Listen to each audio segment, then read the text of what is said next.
Do you feel like no matter how hard you try, nothing changes? Are you sick of making the same mistakes and living the same days? There may be something wrong with your mind instead of your life, because things will keep going the same until you change the way you think. Today, you'll learn how to change your mind from the inside out, break free from ideas that are holding you back, and use the power you already have for good. This isn't just another video, it's a challenge, a call, and a chance to stop being the person you were and start becoming the person you were meant to be. Are you ready for the test? Then stay, because now is the time to change. Before you watch this video, I want you to do something very important for yourself. Write this line in the comments. I change my mind and my life today. I am Stoic. As a promise to yourself, write it with purpose and strength. Why? Because when you say it, you feel it. And when you feel it, your mind stores it. That phrase will be the first thing that changes in your mind and starts the shift. Get ready for change and do it now. Neuroplasticity is the idea that the brain can change. You don't have to keep telling your brain the same thing over and over. It has been shown by science that you can still change, shape, and rearrange the brain after the age of 25, when it naturally becomes less flexible. It's not just an idea, this is the truth that will change your life.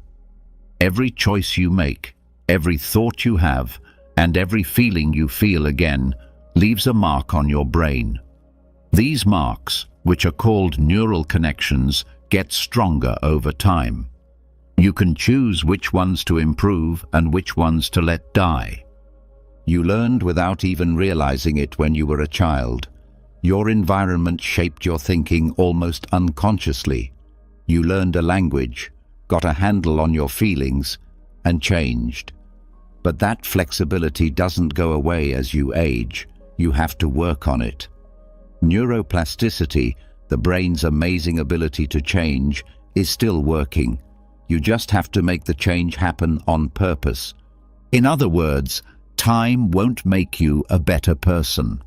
Don't think that the years will heal your scars or take away your pain. Mindfulness, focused practice, and constant willpower are all things that are needed to change your mind. You shape your brain in a new way every time you decide to learn something new, question a limiting belief, or break an automatic habit. It's true, when you choose to change, your brain changes. How do you do that, though? To begin, work on your attention. The tool that shapes your mind is your attention. If you let it get broken up during the day between news, social media, and worries, you are making your brain more anxious, distracted, and quick to respond. You can focus your mind on something that makes you feel better, even if it's just for 10 minutes a day. Some examples are meditation, deep reading, and mindful learning. It's not enough to just think differently. You also need to feel differently. Your brain is changed by every strong feeling you feel, like fear, guilt, and anger. If you feed your bad feelings every day, your brain will be set up to suffer. But if you choose to break that cycle and instead choose thanks, peace, and focus, you will also change how you feel. That's how mental neuroplasticity works. Think about how every time you choose not to get angry, you weaken the network of neurons that control anger. Think about how the network of courage gets stronger every time you choose to see a problem as a chance. A lot of studies have shown that this is true. It's not just wishful thinking. Your brain can't tell the difference between a real event and one that you are vividly picturing. Your brain will start to believe that you are your best self if you picture that person every day and act like you are that person. And your body will agree with you once your mind does. From the point of view of a Stoic, this idea is not new. The wise people of the past knew that you can't change what happens, but you can change how you react to it.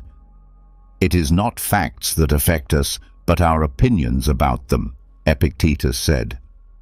In modern terms, this is called neuroplasticity, and it means that every way you think about an event causes your mind to react to it.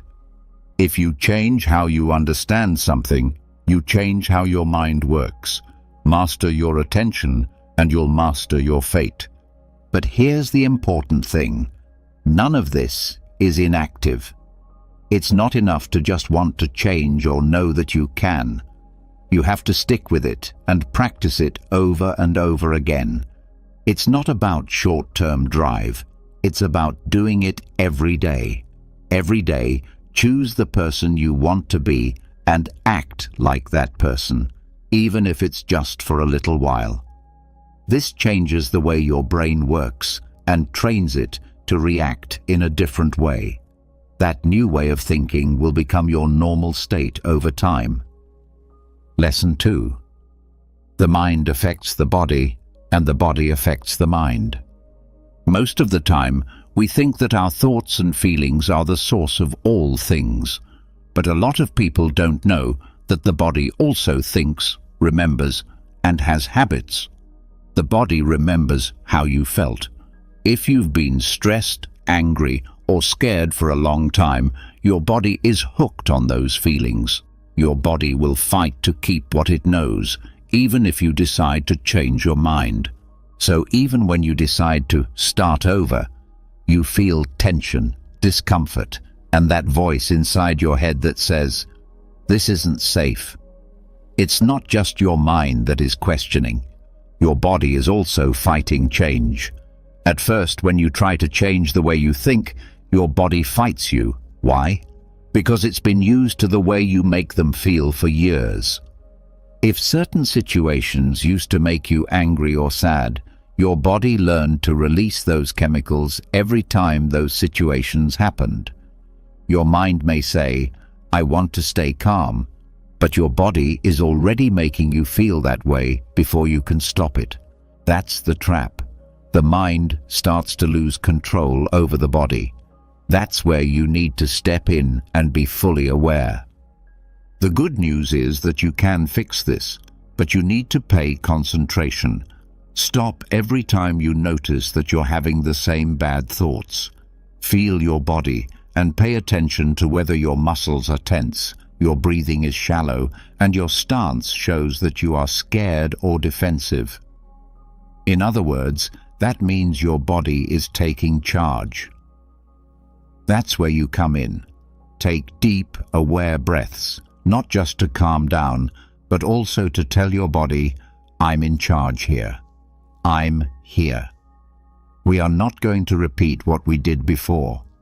It's hard to do this, because the safety of the known is hard to resist. You don't want to be comfortable, you want to grow. You'll have to push through that first wave of pain if you want to grow. When your body and mind clash, your breath will help you stay grounded, your posture will support you, and just being there will be your win. Your body and mind will fight the new at first, because it needs work and care. You will see that it gets easier over time if you keep at it. You will teach your body a new way by making a new neural route. That is a very strong thing. One should not be a slave to one's emotions, and the Stoics said that passions include feelings in the body. Seneca said that a wise man is one who keeps his feelings in check and doesn't let them get the best of him. We're saying the same thing here. Get back in charge, not by force, but by being aware. You can choose not to respond automatically, not by denying how you feel. It will be free for your mind if you can free your body. You can be whoever you want to be if your mind is free. Even when you're scared, you can stay calm, and you can make decisions that are good for the future, even when your body is stuck in the past. Your system is reprogrammed every time you resist natural emotional urges. This tells your body that it is no longer in charge and that you are now in charge.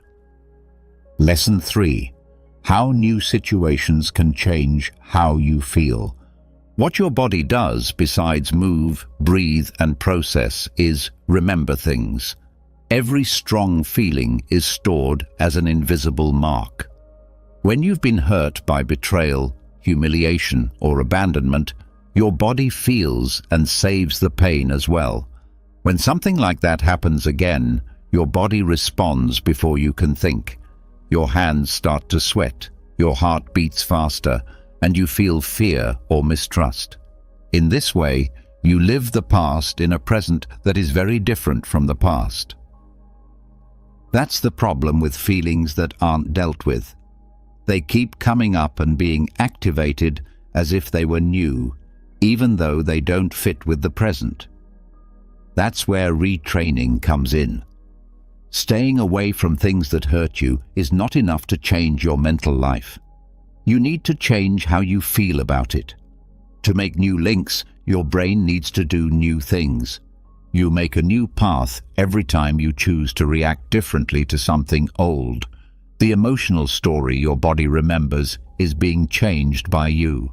That's not just a guess. This is science. Patterns help the brain do its job. That means that if you felt like a victim for years or responded to tough situations with anger or anxiety, your body now does those things automatically. So, no matter how much you want to change, you feel like you have to act the same way. But there is a way out. Being aware of the risk. Put yourself through those situations again, but this time with a different attitude. You are telling your nervous system that it doesn't need to protect itself from the things that used to hurt it. For instance, if you get nervous every time you have a tough talk, don't avoid it. Instead, decide to have it while staying calm, breathing, and paying attention to yourself. And when you look back and see that nothing bad happened, your brain says, "This wasn't a threat, it was an opportunity." Do this enough times, and the anxiety will go away soon. Because it has learned something new, your body will not respond the same way. You need to be brave to do this mental training, because there are no easy ways out. You have to feel everything you were trying to avoid, but you can't run away or overreact. Just look around, take a deep breath, and choose how to react from your wisest self. That's when the magic happens. Old memories leave your body, and your mind takes back charge. This was clear to the Stoics. They said that things that happen don't bother us. How we think about them does. Marcus Aurelius had to deal with wars, illness, and betrayal, but he never let those things change how he felt. Why? Because he learned how to use virtue and reason to see things in a new way. Like that, when we reprogram our feelings, we change the way we see the world and act based on what we know instead of what we feel. You don't have to hide how you feel. You can choose how you want to feel in certain scenarios. You used to feel unworthy when you were rejected, but now you can see it as a sign to change your goals.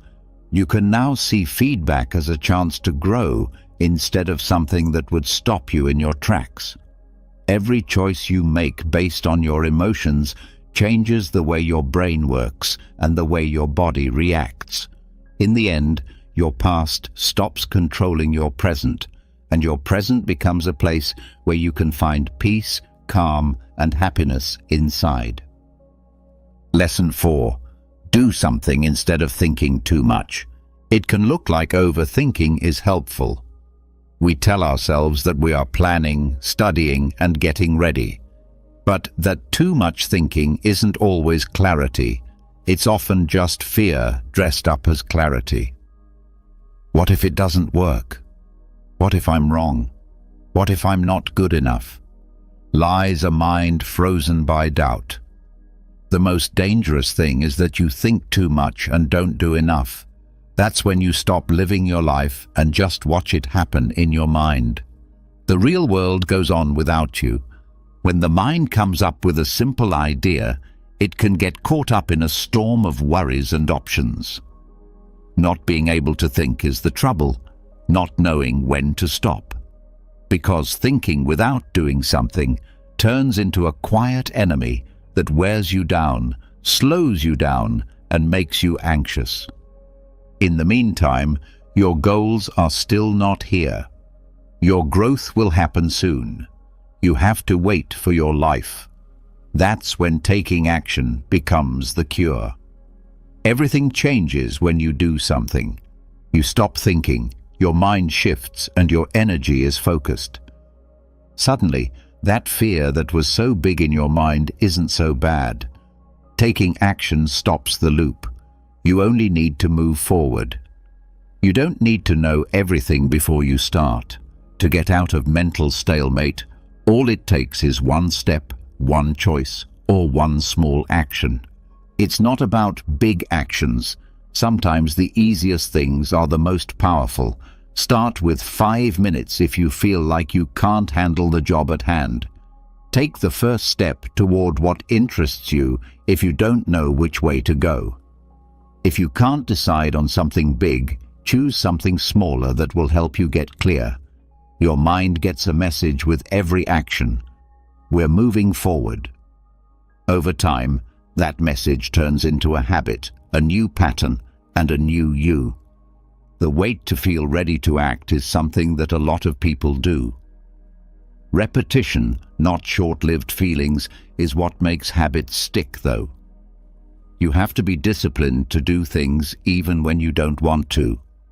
Doing the right thing, even if you don't feel like it, makes you a better person and trains your mind to follow you instead of controlling you. Experience always teaches more than guesswork, which is why results happen. There are many ways to think about how to begin a job, but the only way to really learn is to do it. No matter how many times you think something could go wrong, you'll only find out that you can handle it better when you do. It's also said in Stoicism, don't waste time on things you can't change. Thoughts that aren't needed are one of the biggest ways that energy is wasted. Epictetus said that what matters is not what happens, but how we understand it. Sometimes that over-analysis is just a way to put things off, dressed up as analysis. People will remember what you did in life, not what you thought. Moving forward is the best thing to do, even if you mess up. When you take action, you not only get rid of doubt, but you also learn real things. Lesson 5. Our habits and how they can hold us back. A lot of the things you do every day are planned for you by your routine. When you wake up, you pick up your phone and drink coffee without giving it a second thought. You also walk the same path, talk to the same people, and think the same thoughts every day. It's like you're living the same day over and over again, but with different clothes on. Routines aren't necessarily bad, but they can keep you in a rut and dull your mind. Every day stops being an option when you live like this. It just becomes a repeat. When you have a routine, you feel safe and at ease because there are no shocks. But that safety also holds you back from growing. There is no change in what is known, and there is no evolution without pain. When you do the same thing over and over again without thinking about it, you are strengthening a sense of who you are that might not be true anymore. If you don't do anything to change that routine, you will become an unconscious copy of yourself, stuck in the same old things that always happen. The brain likes habits because they save energy, but they cost something. They take away from being present, being creative, and real life. Once your day is fully set up, there is less room for the unexpected, for new things to happen, and for the little moments that happen when you are awake. So, the first thing you should do is look at yourself. When you look around, notice how many choices you make without thinking, how many acts you repeat without thinking, and how many emotions you feel because things are the same as they were yesterday. Then begin to separate things. Change just one thing instead of everything at once. As you stand up, don't look at your phone. Walk in a different direction. If you usually drink coffee, try tea. It's not the change itself that matters, but what it means. You're telling your mind, we're no longer in automatic mode. You're in charge again. It will be uncomfortable at first because habit is addicting and the unknown makes us fight it. You'll start to feel more alive if you keep going, though. You awaken to a new level of consciousness every time you break an unconscious habit. This level of consciousness is the start of all freedom. You build a life with purpose when you choose how to live instead of just repeating how you've lived in the past. You shape your identity instead of just inheriting it from your habits. You'll feel different too, because the days will be different. People who are stuck in the same routine and don't have any new things to do often feel anxious or bored. Even though changing one small habit may not seem like a big deal, it can have a big impact on your energy, focus, and mood. It brings in new people, ideas, and chances. This was important to the Stoics too. For them, honor isn't based on one-time acts, but on the things you do every day. So they wouldn't have to live in a mechanical way. They practiced moderation, control, and thought. Their lesson is clear: don't live by doing, but by being aware. Lesson 6. Your biggest strength is being calm. Being calm doesn't mean you're weak, lazy, or lack of character. It's pure power, self-control, and complete control over oneself. You choose how to behave in a world that does. While other people yell, you take a deep breath. When other people attack, you watch. People who hold back are truly strong, not those who force others to do what they want. This is because when you're in control, nothing or no one can control you. To have self-control, you can't repress yourself. You have to lead yourself with awareness. On the other hand, anger is a disease that you can't hear. It hides as justice, honor, or I'm right. But what it really does is cloud your judgment, push you to act without thinking, and destroy what you later regret. Even worse, we think that bursting frees us, but all it does is bring out our weakest and most hurt side. You have to be able to control your anger if you want to live in peace. Of course, it doesn't mean hiding your feelings. It means being aware of them and feeling them without letting them take over. See that you can be angry without becoming an angry person. Know that you can be frustrated without ruining the moment. Making space between what you feel and what you do is important. Being aware of that place is a skill that can be learned. When something makes you mad, take a moment to breathe. Take big breaths in and out slowly. Look at your mind and body and ask yourself, is this really the best way to respond? Am I going to do something that goes against what I want to do? If the answer is yes, make a different choice. Be cool and speak up, or stay quiet. Or take a short break, not to get away, but to get back in charge. Do this every day, even when it's not important. Being strong in character means that you choose not to give in to automatic urges more often. It's no longer temporary. It's now your way of life.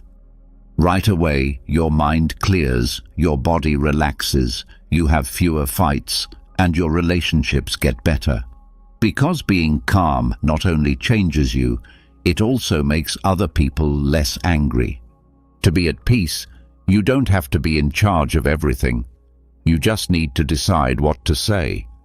Seneca said that anger takes away our reason more than any other emotion. Marcus Aurelius said, "No one can disturb your soul without your permission." He meant that calmness is the best form of reason, and that reason is what guides a strong soul.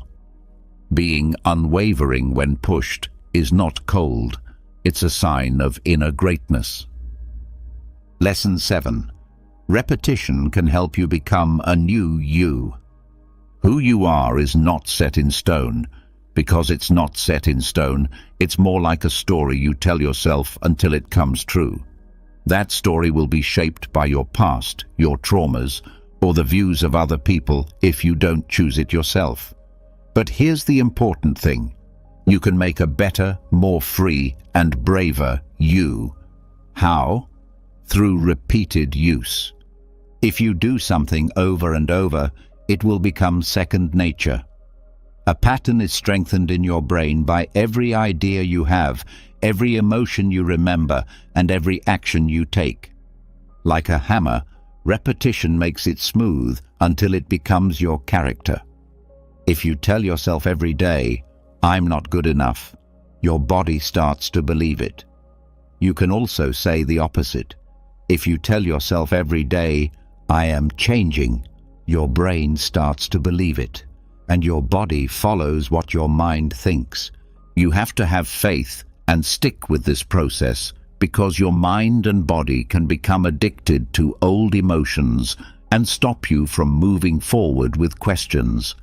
But if you repeat the new with feeling and purpose, the old identity weakens and the new one gets stronger.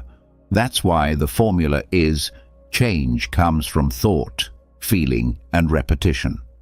Every morning, close your eyes and picture what your day would be like if you were already the person you want to be. This is a simple exercise that works well. Feel it. Don't just think about it. Talk like you're sure of yourself, move like you respect yourself, and breathe like you're at peace. If you kept feeling that way for 30 days in a row, what would happen? You wouldn't be the same because you wouldn't be waiting for things to change. You'd be making changes from the inside out. We need to practice every day. You don't have to do it every month. You need to be aware and keep doing it over and over. Every day, you choose whether to stay the same person you were in the past or become someone who wants to grow. The old form will fade away over time, and the new one will appear. The Stoics said that habits make people who they are. Seneca said that being excellent is not something you do, but something you do all the time. Lesson 8. Why habits are important. Your habits, not random drives or short-lived willpower, shape everything you do every day, including what you think, feel, and how you respond. Your habits are the little things you do over and over again without even realizing it. No matter how small those habits may seem, they help shape who you are. The brain is like a garden. Everything you do over and over again grows roots. When you do something over and over, the neural link that supports it gets stronger. At first it takes work, but after a while, it's second nature. You can train your mind and body to do things that used to be hard, like relax, eat well, get organized, and get up early, so that you don't even think about them. To make real change, you need to know that consistency is more important than short bursts of energy. Making a mark means that you decide today to move for 5 minutes every day and don't stop. After a while, that mark turns into a mental highway, and going is no longer hard. It's your way of life. This is why it's not smart to think that small things don't have much power. Changes that last are hard to come by because we want them to happen all at once.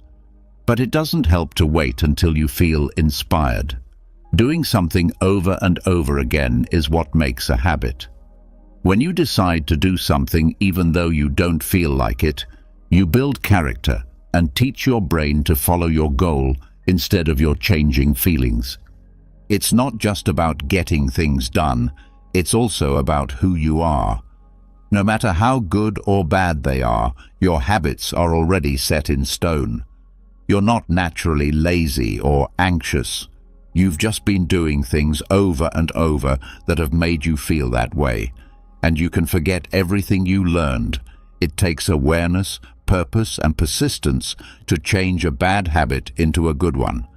Don't try to get rid of the old habit. Find a new one. In the long run, this changes who you are. If you keep doing different things, your mind will eventually say, "This is who I am now." Change doesn't happen quickly, but it will happen if you keep practicing.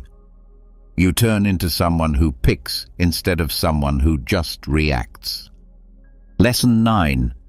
How important it is to have a clear goal. Being clear about your goals is the first step toward real change. If you don't know where you're going, anything will seem like a way to get there. This is why a lot of people feel lost. It's not because they're not talented, but because they haven't made it clear what they really want. Instead of having a clear sense of what they want to do, they spend their time responding to the outside world, putting out fires, or looking for approval. Everything changes when you know what you want. You stop running after what needs to be done right away and start walking steadily toward what's important. Intention is not just a wish, it is a choice you make inside that guides your thoughts, actions, and energy toward a clear goal. Wanting something isn't enough. You have to be sure of what you want and hold on to that idea every day, even when things don't go your way. Stop for a moment and ask yourself, what do I really want? Not what other people think you should do, or what you believe is possible. What do you really want? Make it clear and write it down. You will get stuck on roads that don't belong to you if you don't have a clear picture of where you want to go. Everything inside you will fall into place if you focus, clear away the noise, and dare to imagine. A focused mind can see things that a confused mind can't. The more often and better your vision, the more deeply it is etched in your brain and spinal cord. Don't expect results right away or help from everyone. Keep your eye on your goal even when things don't seem to be going your way. You are closer than you think if you say yes. This philosophy was not unfamiliar to the Stoics. They said that people should not act without a reason. Epictetus said that people should always ask themselves, "Why am I doing this?" before they do anything. This keeps you from spending time on pointless things. Lesson 10. Focus your thoughts on what's important. If you know how to guide it, your mind is a never-ending source of power. If you don't, that power will break up and be lost in a million useless thoughts. You are making yourself tired every time you switch your focus from one thing to another or check your phone for no reason. It's even worse that you don't even notice it. The mind looks for excitement when it doesn't have a plan, but stimulation doesn't always mean value. You can waste hours reading, checking messages, or thinking about what other people think and still feel tired at the end of the day without having accomplished anything useful. That's not useful fatigue. That's mental fatigue from not being able to concentrate. One way to break out of this loop is to train your attention. Choose what you think about. You don't have to let your thoughts happen, even though it feels like they do. Self-observation is key. Catch yourself when you are losing focus, getting sidetracked, or moving from your goal, and then go back to what's important. This process never ends. Don't expect your mind to stay focused all the time, but bring it back to the present moment every time it wanders. Refocusing over and over changes the course of your day. In addition to making your activities better, it lowers your stress and makes you more productive. Not only that, but your mind also gets stronger. Few things are more successful than putting all of your attention on one thing at a time.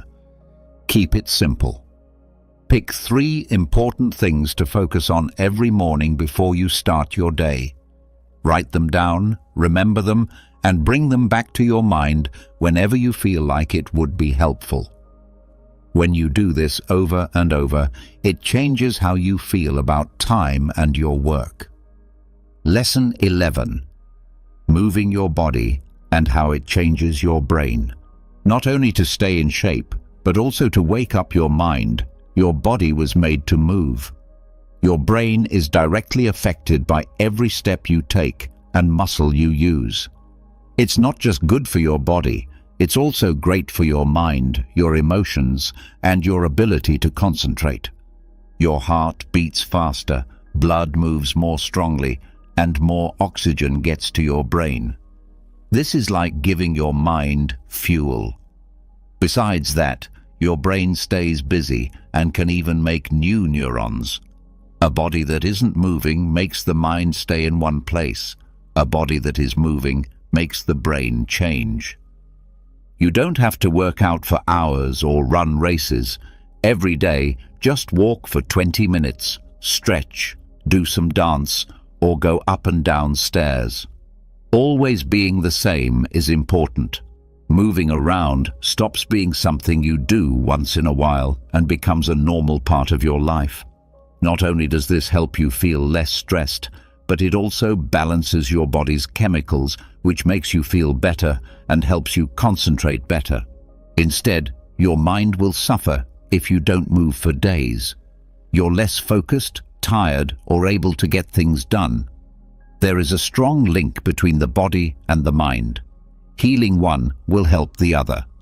The Stoics knew this, and they thought that training the body was a way to show respect for the mind. Lesson 12. Why rest is good for your mental health. It's not a luxury to sleep well, it's a must. Don't waste your time. Instead, use it to improve your mental health, focus, and balance. Your mind gets tired when you don't rest. The brain gets rid of waste, rearranges memories, and improves connections while we sleep. You take away its ability to heal and think clearly by taking away those hours. Not getting enough rest can make it hard to remember things, focus, and make good decisions. Your mood gets worse, and you lose focus. Over time, that tiredness turns into long-term anxiety, lack of motivation, and brain overload. A mind that is tired can't do its best work. Don't skip sleep if you want to be more alert and have more energy. Set a regular time to go to bed and wake up. Stay away from screens and bright lights before bed, and don't bring your to-do list to bed with you. To put it another way, get your mind and space ready for deep rest. Every night of good sleep restarts your body, and every night of bad sleep adds up to extra weight the next day. In modern terms, the Stoics didn't talk about sleep, but as part of their philosophy of balance, they believed in letting natural rhythms prevail. They knew that it was important for the body and mind to rest. It's not about being lazy, it's about realizing that you can't be strong inside without taking time to recharge. Lesson 13. How meditation can help your brain. There is a deep change in your brain when you sit still, close your eyes, and breathe deliberately. It's not just peace, the brain is changing. Regular meditation is more than just a way to rest the mind. It's also good for your nerve system. Your brain waves change, and you enter states that help you relax deeply and think of new ideas. In addition to lowering stress, it reorganizes and strengthens parts of the brain that help with memory, focus, and making decisions. A small amount of time every day can make a big difference. The practice isn't about getting rid of your thoughts. It's about being aware of them without getting caught away and coming back to the present moment whenever your mind wanders. When you do that easy routine every day, it changes how you focus and how well you can control your emotions. Introspection and constant thought were part of the Stoics' practice, but they didn't call it meditation in the modern sense. Their goal was to master their mind. So meditation is a key part of living a more peaceful, creative, and self-confident life. Lesson 14. Why the sun is important and how it relates to the earth. Your body wasn't made to be locked up all day without any outside light. Your mind wasn't either. One basic truth about our nature is that we need both the sun and the earth. It's not a spiritual metaphor, it's a bodily need. Sunlight starts important bodily functions, keeps your circadian rhythms in balance, and makes you feel better. Being in the sun makes your body make vitamin D, keeps your hormones in order, and makes you feel good. In the same way, touching the ground or going barefoot releases the extra static energy that you build up in modern life. In turn, this makes you feel more stable and in the present moment.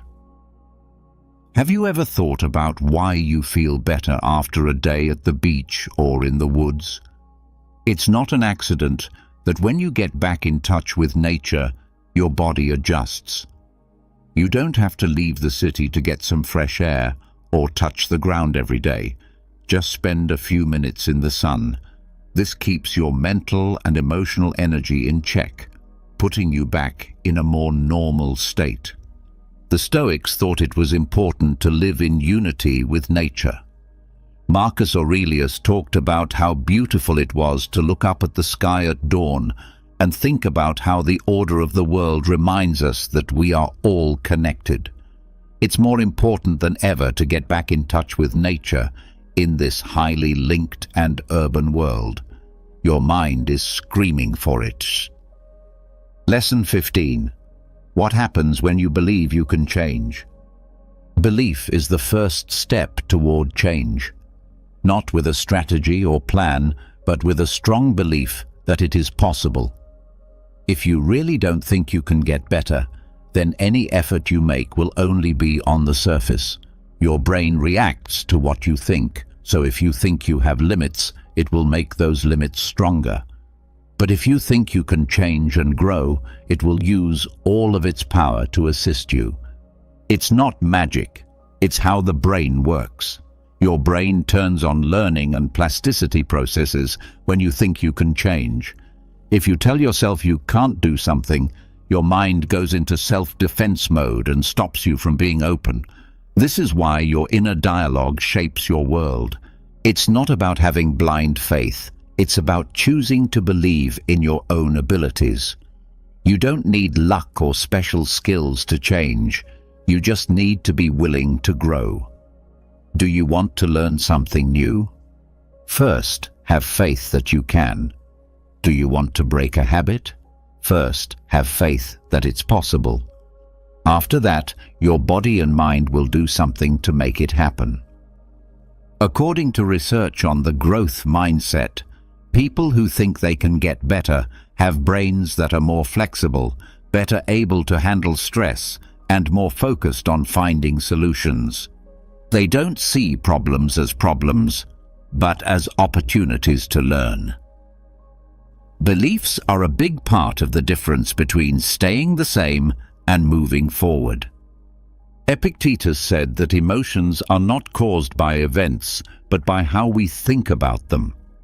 What we think about ourselves is part of this view. You will act the way you think you should if you think you can't. You will find a way to do something if you think you can. What you repeatedly think, you will become, said Marcus Aurelius. That's why changing your mind starts with changing your thoughts. Start with what you believe today if you want to start over, learn something new, or break a pattern that is holding you back. Have faith that you can. Have faith that it can happen. Think that things have already changed. Say it over and over until it becomes a part of who you are, because what you say over and over with feeling becomes your reality.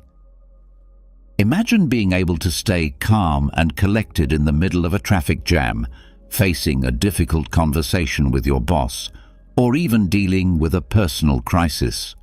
This is the power of Stoicism, an ancient philosophy that has helped people for centuries to live happier and more fulfilling lives. Stoicism teaches us that the only thing we can truly control is our own thoughts and actions.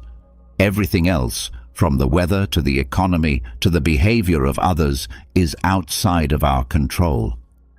By accepting this reality, we can free ourselves from the anxiety and frustration that comes from trying to control things that are outside of our reach.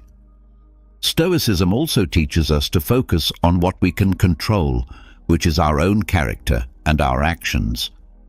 By striving to live a virtuous life, we can create a sense of inner peace and contentment that is not dependent on external circumstances. In this video, we'll explore 10 profound lessons from Stoicism that can help you achieve inner peace and mastery over your emotions. Join us on this journey of self-discovery as we explore the ancient wisdom of Stoicism and learn how to apply it to our modern lives. Lesson number 1. Embrace what you can control. Epictetus, the Stoic sage, offers us a fundamental lesson that serves as the cornerstone of Stoic philosophy, the dichotomy of control. At the heart of this teaching is the recognition that our lives are subject to a fundamental division between elements we can control and those beyond our influence. This concept is pivotal in cultivating a calm and composed demeanor, even in the midst of life's uncertainties. In essence, Epictetus advises us to invest our energy and attention in those aspects of life that fall within our sphere of control. These include our thoughts, actions, intentions, and responses. By directing our focus to what is genuinely within our power, we can navigate life with a sense of purpose and mastery. It is the acknowledgement that our internal world is under our dominion that forms the bedrock of our tranquility. Conversely, external events and circumstances, which often elude our sway, are to be acknowledged as outside the realm of our control.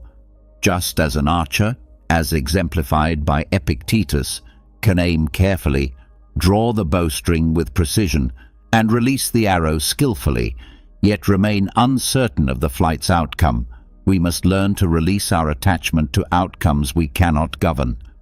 This release is not an act of resignation, but an embrace of equanimity in the face of life's inherent unpredictability.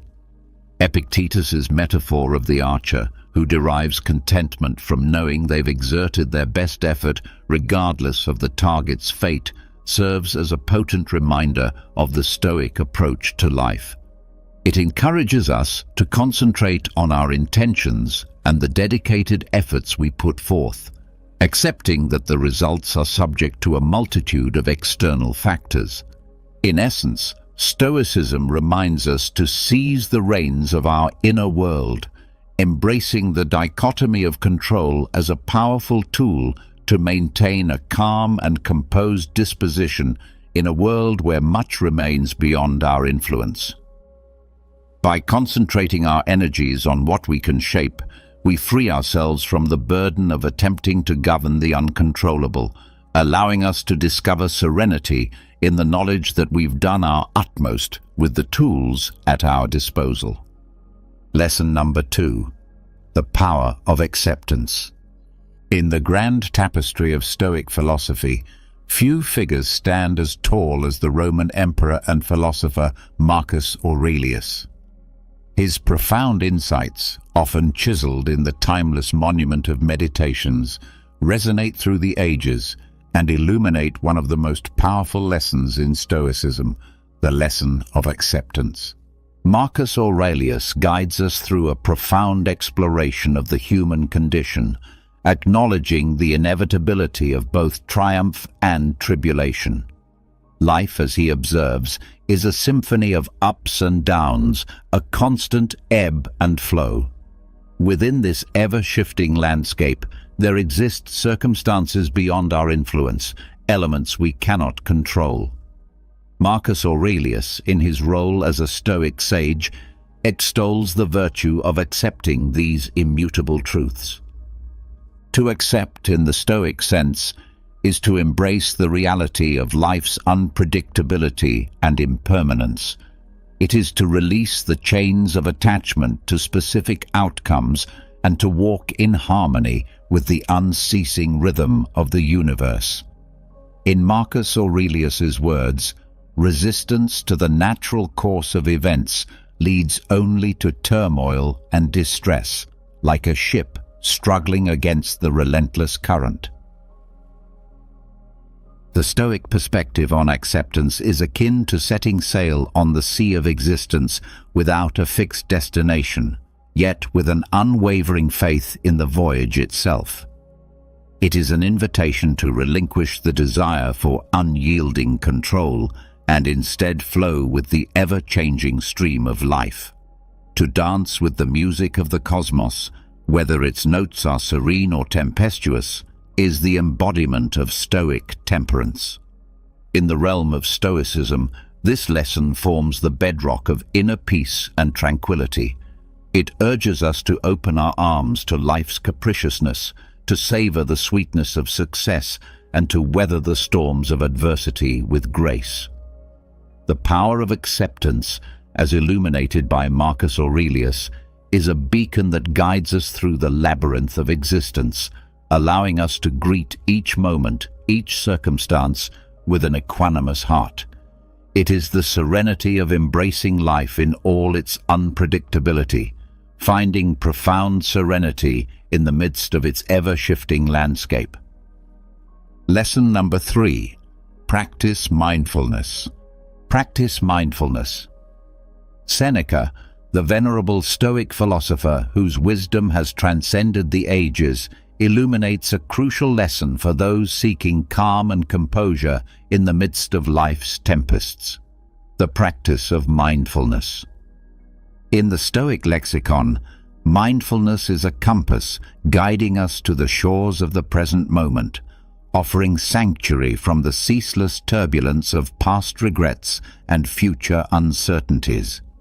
In its essence, mindfulness is the art of inhabiting the now, of immersing oneself in the present moment with profound awareness. It is the antidote to the affliction of rumination, the ceaseless churning of the mind over past sorrows and future anxieties. Seneca's Stoic teachings beckon us to pay homage to the beauty and profundity of the present, recognizing that it is the only time that holds genuine existence. The practice of mindfulness, as outlined by Seneca, is not confined to the extraordinary moments of life, but extends its embrace to the ordinary and mundane. It encourages us to witness life's tapestry with a keen eye, from the remarkable to the seemingly inconsequential. In doing so, we detach ourselves from the tormenting clutches of regret and the paralyzing grip of worry. This Stoic mindfulness, a precious tool for preserving inner calm and clarity, acts as a bridge to the precious now, connecting us to the profound simplicity of the present.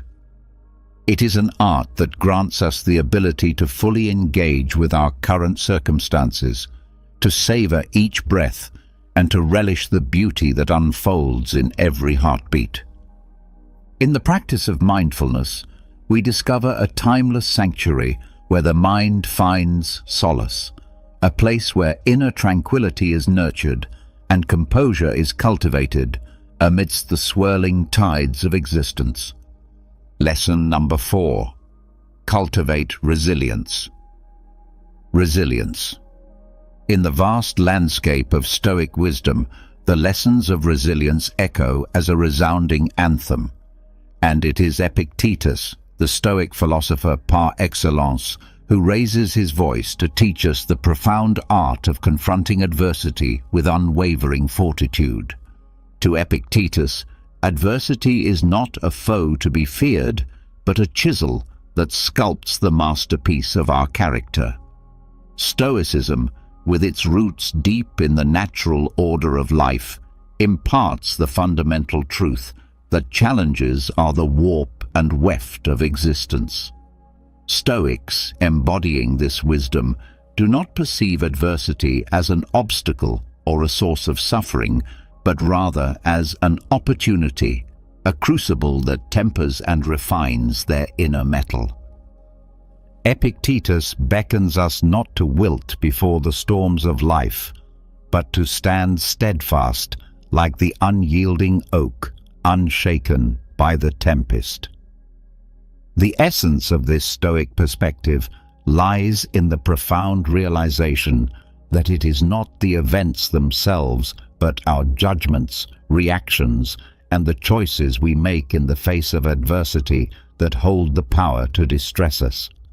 It is the lens through which we view life's trials that shapes our inner tranquility. To cultivate resilience in the Stoic vein is to walk the path of personal development, and to recognize adversity not as a scourge, but as a tutor. Stoicism teaches us that in the crucible of hardship, we discover the true extent of our strength, and it is through facing life's tribulations with courage and unwavering resilience that we emerge like tempered steel, with a character fortified by the trials we have endured.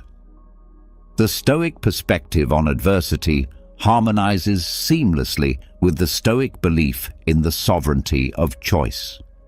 Epictetus, in his sagacity, urges us to confront challenges not with trepidation, but with the valor of a warrior, for it is through our responses to external events that we preserve the sanctity of our inner calm and composure.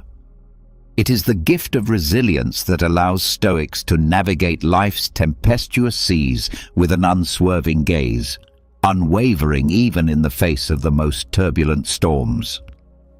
Lesson number 5. Choose your response. Choose your response. Epictetus, the venerable Stoic sage whose wisdom has traversed the annals of time, bequeaths to us a profound lesson of immeasurable value, the power of choice in our responses. Within the Stoic philosophy, this lesson stands as an indomitable pillar, a lighthouse guiding us through the tumultuous seas of existence. Epictetus, with unwavering conviction, imparts the truth that while the tides of external events may remain beyond our dominion, the helm of our responses is firmly within our grasp. This, he proclaims, is the essence of Stoic wisdom. In the Stoic sanctum, wherein calm and composure reign supreme, the locus of control is resolutely internal. Stoicism, a philosophy grounded in profound self-mastery, extols the sovereignty of our responses to life's multifarious challenges. It is in this sacred space that the Stoic virtues, wisdom, courage, justice, and temperance serve as guiding stars, illuminating the path to maintaining inner tranquility. Epictetus, with his sage counsel, invites us to contemplate the nature of our judgments and reactions, particularly in the crucible of adversity.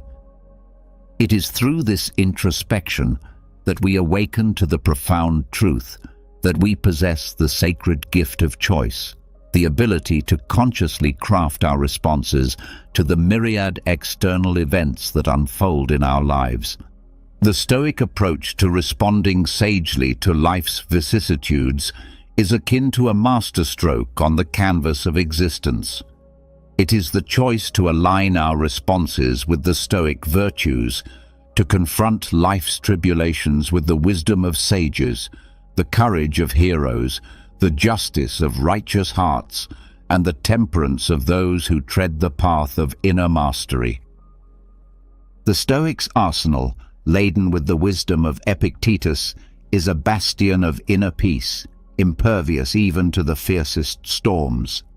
Through conscious choice and alignment with Stoic virtues, we forge a shield that preserves our serenity in the face of adversity. It is the Stoics' clarion call to navigate the labyrinthian corridors of life with grace and resilience. For in the crucible of conscious choice, we find the crucible of enduring inner peace. Lesson number 6. Limit excessive desires. In the illustrious tapestry of Stoic wisdom, woven with threads of reason and virtue, Seneca's counsel on the Stoic principle of moderation stands as a masterpiece in itself. A sage known for his profound philosophical essays on virtue and personal development, Seneca extends to us a lesson of paramount importance. A lesson that beckons us to curb the tempestuous desires that often threaten to engulf our inner calm. At the heart of Stoicism lies the belief that excessive desires, like turbulent seas, have the power to cast our lives adrift, leaving us in a perpetual state of turmoil and discontent. The Stoic sages, in their unwavering pursuit of inner tranquility, recognized the perils of unbridled longing for wealth, status, and material possessions far beyond what is necessary for a life of virtue and wisdom. Seneca, echoing the Stoic sentiment, imparts his wisdom, rooted in the belief that authentic contentment finds its dwelling in the sanctuary of limited desires. It is a lesson that encourages us to navigate the labyrinthine corridors of existence with the rudder of moderation, guiding us toward the tranquil harbor of inner peace. The Stoic path, as illuminated by Seneca's wisdom, beckons us to simplify our desires, seeking only that which is requisite for a life marked by goodness and virtue. In this simplification, we unearth the precious gems of contentment and tranquility, independent of the capricious winds of external fortune. The Stoic practice of limiting excessive desires becomes the lodestar, ensuring the maintenance of a calm and composed disposition. It is within the walls of this ancient wisdom that we discover the profound truth that the fervent pursuit of external treasures is but a fleeting mirage, and the true treasures lie within, waiting to be unearthed. Seneca's teachings stand as an enduring testament to the Stoic commitment to inner mastery and the temperance of desires, forging a path that leads to the sacred sanctuary of inner calm. Lesson number 7. Be virtuous. The essence of Stoicism, as nurtured and cherished by the great Stoic philosophers like Epictetus, Seneca, and Marcus Aurelius, resides in the unwavering commitment to virtue, a commitment that lies at the very heart of this ancient philosophy. The Stoic virtues, comprising wisdom, courage, justice, and temperance, become the compass guiding us toward a life marked by inner composure and tranquility. In the rich tapestry of Stoic wisdom, the virtues occupy a hallowed place. They are the moral lodestars that beckon us to navigate life's tempestuous seas with grace and wisdom. These virtues, etched into the annals of Stoic thought, are not mere abstractions. They are the pillars upon which the Stoic ideal of living in harmony with the natural order of the universe rests. Wisdom, the first of these virtues, serves as a beacon of light, illuminating the path of reason and discernment. It calls upon us to cultivate a deep understanding of the world and our place within it. The Stoic sages, such as Epictetus, understood that wisdom is the foundation upon which all other virtues are built. With wisdom as our guiding star, we gain the capacity to see the world as it truly is and to discern between the fleeting and the enduring. Courage, the second virtue, stands as the sentinel guarding the fortress of our moral character. It calls upon us to face life's challenges with steadfastness and resolve. In the Stoic lexicon, Courage is not the absence of fear, but the triumph over it. It is the unwavering determination to confront adversity with inner fortitude. Seneca, through his teachings, extols the importance of courage in forging a character marked by resilience and unwavering resolve. Justice, the third virtue, extends its mantle of righteousness over the Stoic path. It beckons us to live in accordance with the principles of fairness and moral rightness. The Stoic philosophers, drawing inspiration from the wellsprings of justice, guide us toward making decisions that are rooted in equity and virtue. The pursuit of justice ensures that our actions align with the moral order of the universe, fostering inner tranquility and composure. Temperance, the final virtue, serves as the guardian of moderation and self-restraint. It reminds us to exercise control over our desires, for it is through temperance that we discover the gateway to true contentment. Seneca, in his philosophical essays, emphasizes the importance of simplifying our desires and seeking only that which is essential for a virtuous life. In the temperance of desires, we uncover the wellspring of inner calm, irrespective of external circumstances. These virtues, championed by various Stoic philosophers, converge to shape a life that exemplifies the Stoic ideal. They serve as the lodestar, guiding us through life's turbulent seas with grace, wisdom, and unshakable inner peace. By adhering to these virtues and allowing them to permeate our thoughts and actions, we maintain a calm and composed disposition, reflecting the Stoic commitment to inner harmony and ethical living. In the mosaic of Stoicism, the virtues are the vibrant colors that compose the image of a life lived in harmony with the eternal truth of the cosmos. Lesson number 8.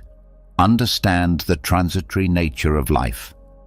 The transitory nature of life, in the profound and timeless verses of his Meditations, Marcus Aurelius, the Roman emperor and Stoic philosopher, delves into the essence of life, a life imbued with transience.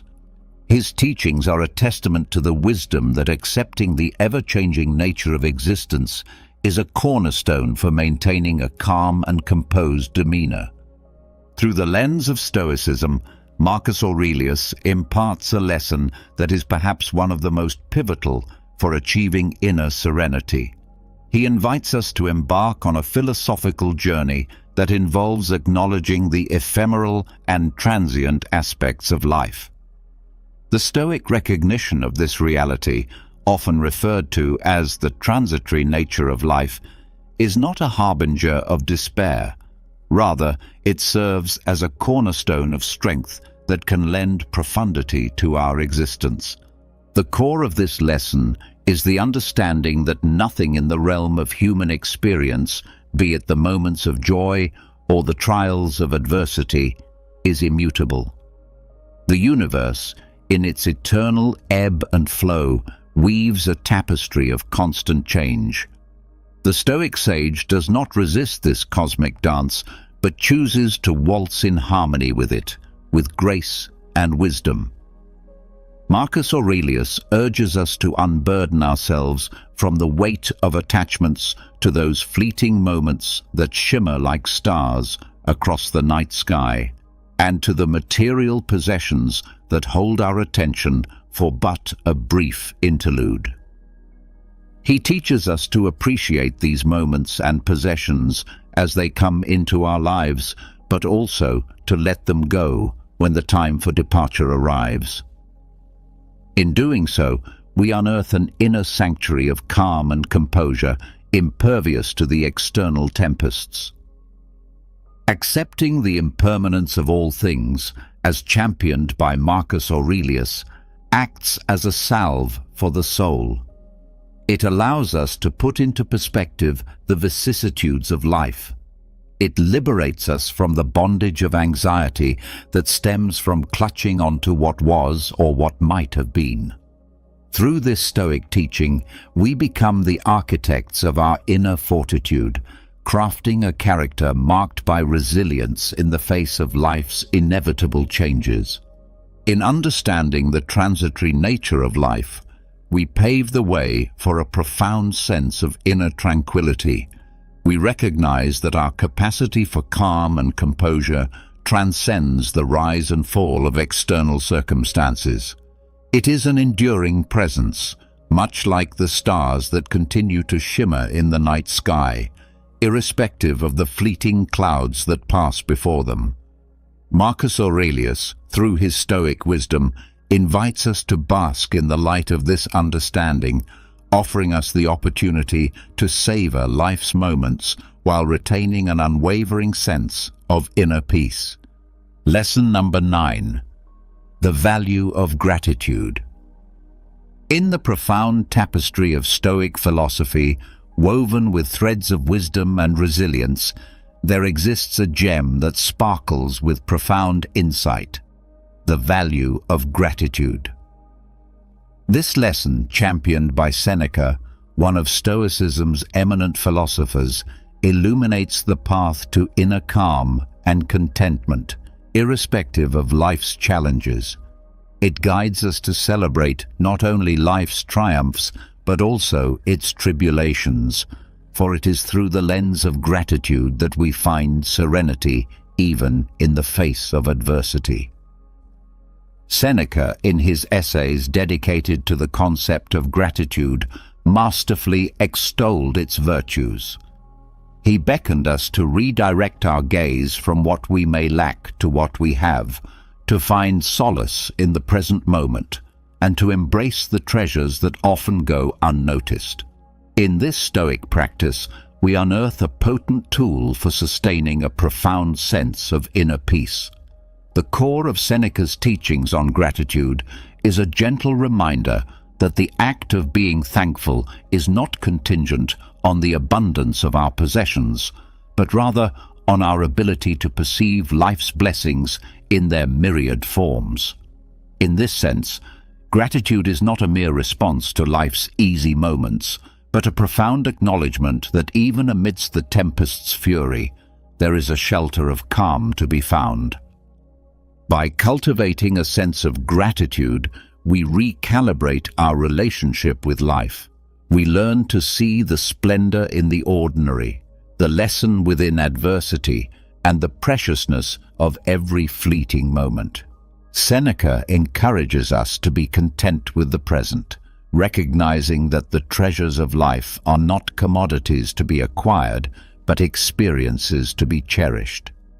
The value of gratitude, as illuminated by Seneca, acts as a guardian of our inner peace. It teaches us to ceaselessly reflect on the blessings that have graced our journey. In doing so, we discover that gratitude is an elixir that transmutes the base elements of despair and longing into the gold of contentment and serenity.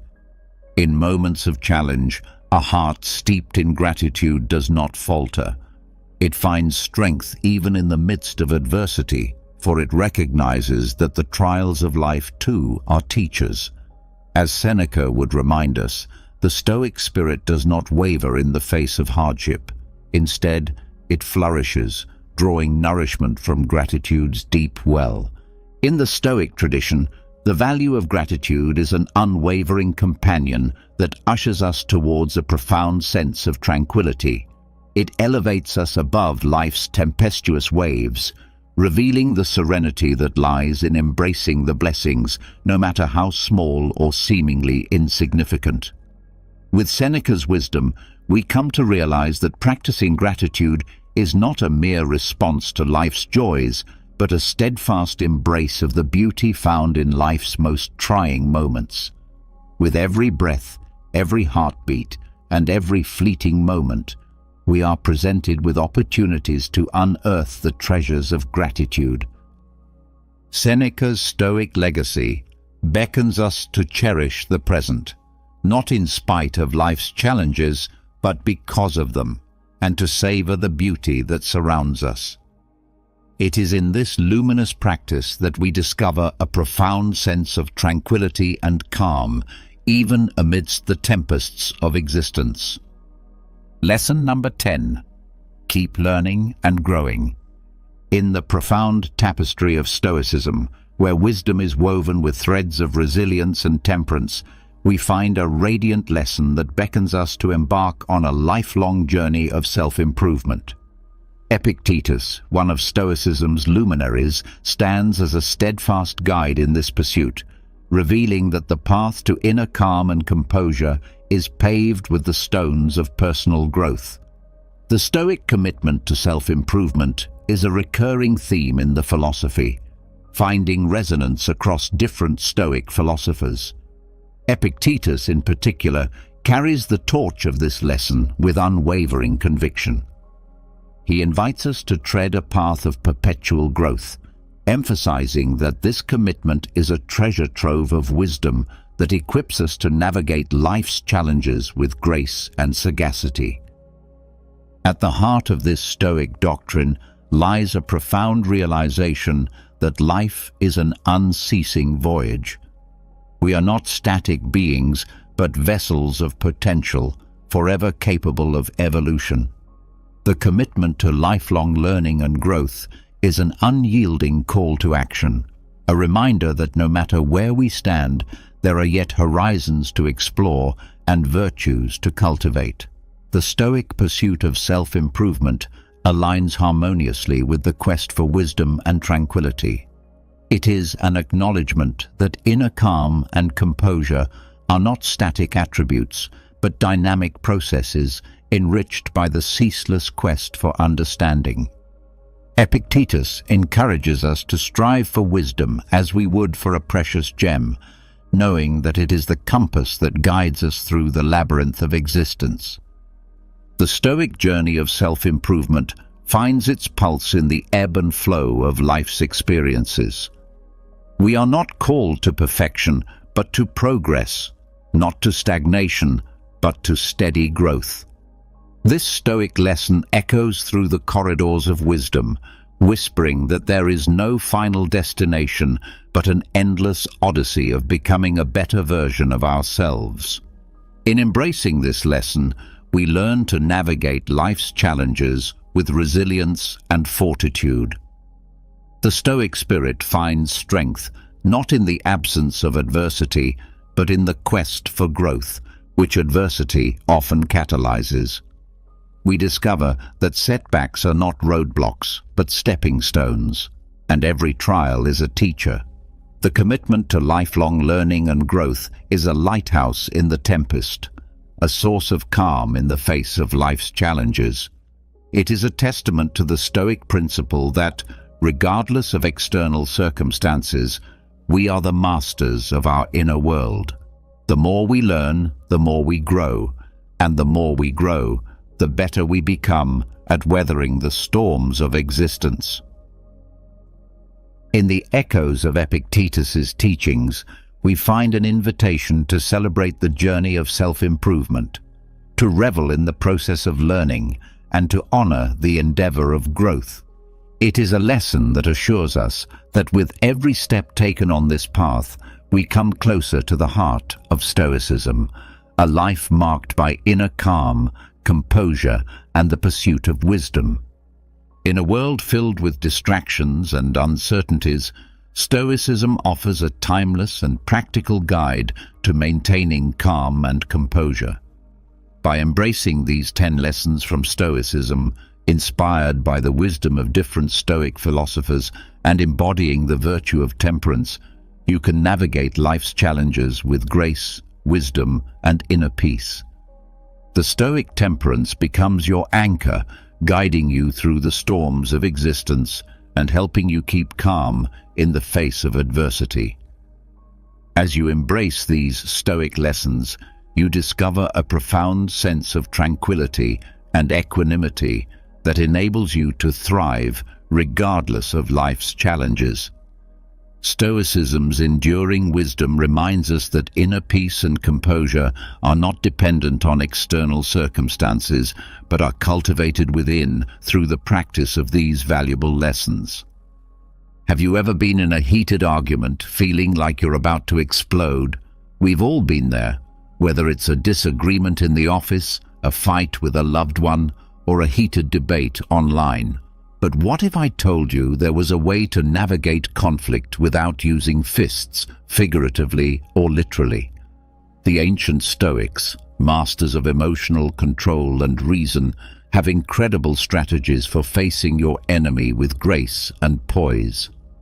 In this video, you'll discover 13 Stoic-inspired techniques to tackle conflict head-on, drawn from the wisdom of great thinkers like Seneca, Epictetus, and Marcus Aurelius. Trust me, these methods may require more patience and effort than throwing punches, but the rewards, inner peace, long-lasting solutions, and potentially transformed relationships are well worth the effort. So, are you ready to learn how to navigate conflict like a true Stoic? Remember to hit the subscribe button and the notification bell so you can see all of the videos on facing life's challenges with the timeless wisdom of Stoicism. Remember, your most significant victory lies not in external battles, but in mastering your mind and heart. Number 1. Delve into the depths of your adversary. Say you are at the edge of a furious river, the rapids foaming and churning with rage. A prudent Stoic would stop before diving in, his eyes focused on the invisible depths below rather than the churning surface. Entering your opponent's mind is the crux of the first Stoic tactic. To put it metaphorically, the intensity of the situation makes it tempting to act quickly. However, proper comprehension requires putting aside judgment and looking above the apparent surface of the issue. As Epictetus reminds us when he says, "It is not the event itself that troubles us, but our view of it." Here's how to start this examination of Stoicism, the benefits of releasing. Step away from the present, inhale deeply, mentally pan out, and examine the circumstances with dispassionate interest. Put yourself as a fly on the wall and observe the exchange objectively. This emotional separation enables more in-depth observation and more logical reasoning. Investigate their why.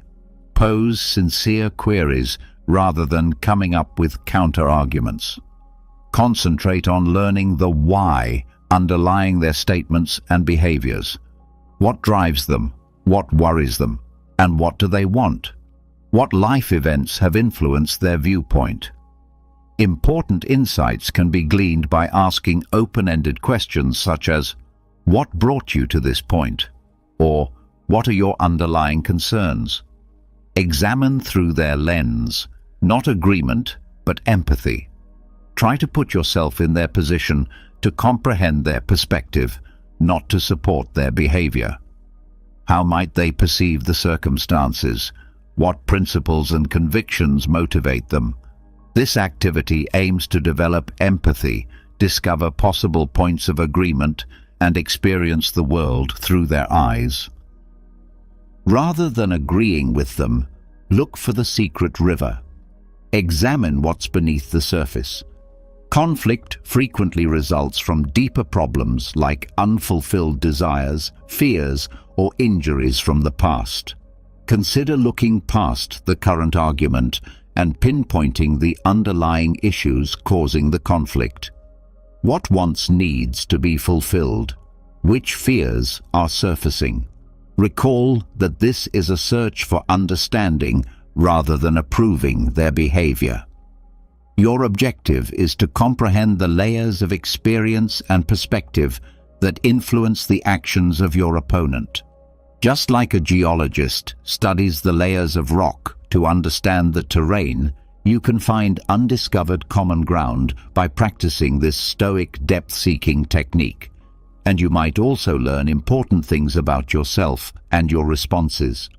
The once raging river will become a calmer stream, with understanding and potential resolution engraved in its stones. Number 2. Choose your battles wisely. Disagreements abound in life, ranging from political arguments to arguments in parking lots. However, as the Stoics tell us, only some stones in the path require our whole focus. Getting involved in every dispute, no matter how minor, can wear us out emotionally. Thus, the second Stoic tactic urges us to pick our battles carefully. Picture yourself in front of a vast battleground. Every argument and point of contention has the potential to become a conflict. A prudent Stoic would pause, evaluating each terrain carefully before leaping into the fight. Is the battle worth it? In this skirmish, will it affect my health or the essential things to me? The following tenets of Stoic philosophy will assist you in selecting your battles. The Seneca test. Pause and consider. Consider Seneca's wise words. The greatest remedy for anger is delay. Remind yourself of the importance of pausing. Take a moment to calm down before responding automatically. Take a step back and evaluate the circumstances objectively. It's common for the heat of the moment to warp our perception, making prudent decisions challenging. Is the Epictetus inquiry still important? Consider the following crucial question for yourself. Is it not the event itself that stresses us, but our view of it? Epictetus said. Is there a genuine impact this debate is having on your morals, well-being, or something important in your life? Or is it just a tiny irritation, a stone in the road, instead of a mountain to be conquered? By concentrating your efforts on genuinely significant matters, you can address them with greater effectiveness and focus. The Marcus Aurelius Principle. Quiet can be beneficial at times. Acknowledge the power of letting go. Not deciding at all is often the best course of action. According to Marcus Aurelius, it is often enough to hold your tongue and let things pass. Simply ignoring small slights or deciding against getting into pointless arguments can be incredibly self-controlling ways to maintain your inner calm. The cost-benefit analysis of Stoicism. Analyze the advantages and disadvantages. Every conflict has a price regarding mental effort and possible outcomes.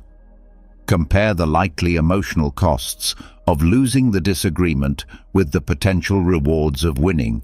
Is the cost of triumph justified? The purest kind of strength is sometimes knowing when to give up with dignity. Recall, selecting your battles strategically does not imply weakness or indifference.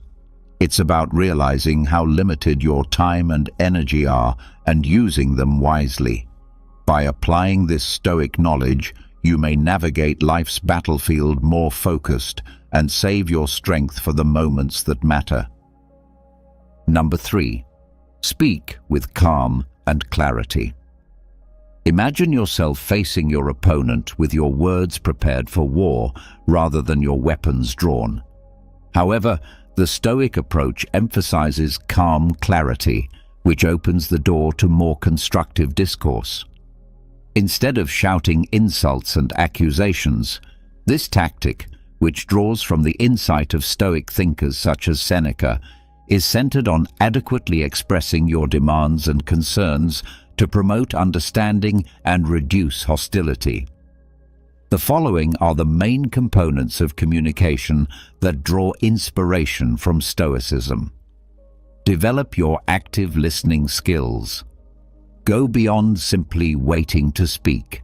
Pay close attention to what your opponent says before offering your own. Please pay close attention to them, both with words and body language. Don't interrupt, nod intelligently, and maintain eye contact. This shows that you appreciate them and understand what they're saying.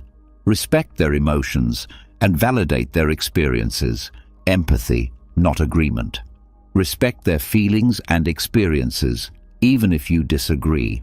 Statements like, "I understand you're feeling frustrated," or "It sounds like this situation is important to you," can help establish rapport and connect.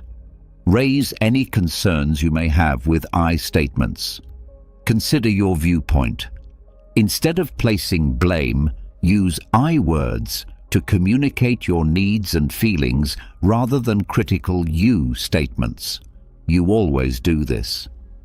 Examples of such statements include, "I need to feel respected in this situation," and "I feel hurt when you..."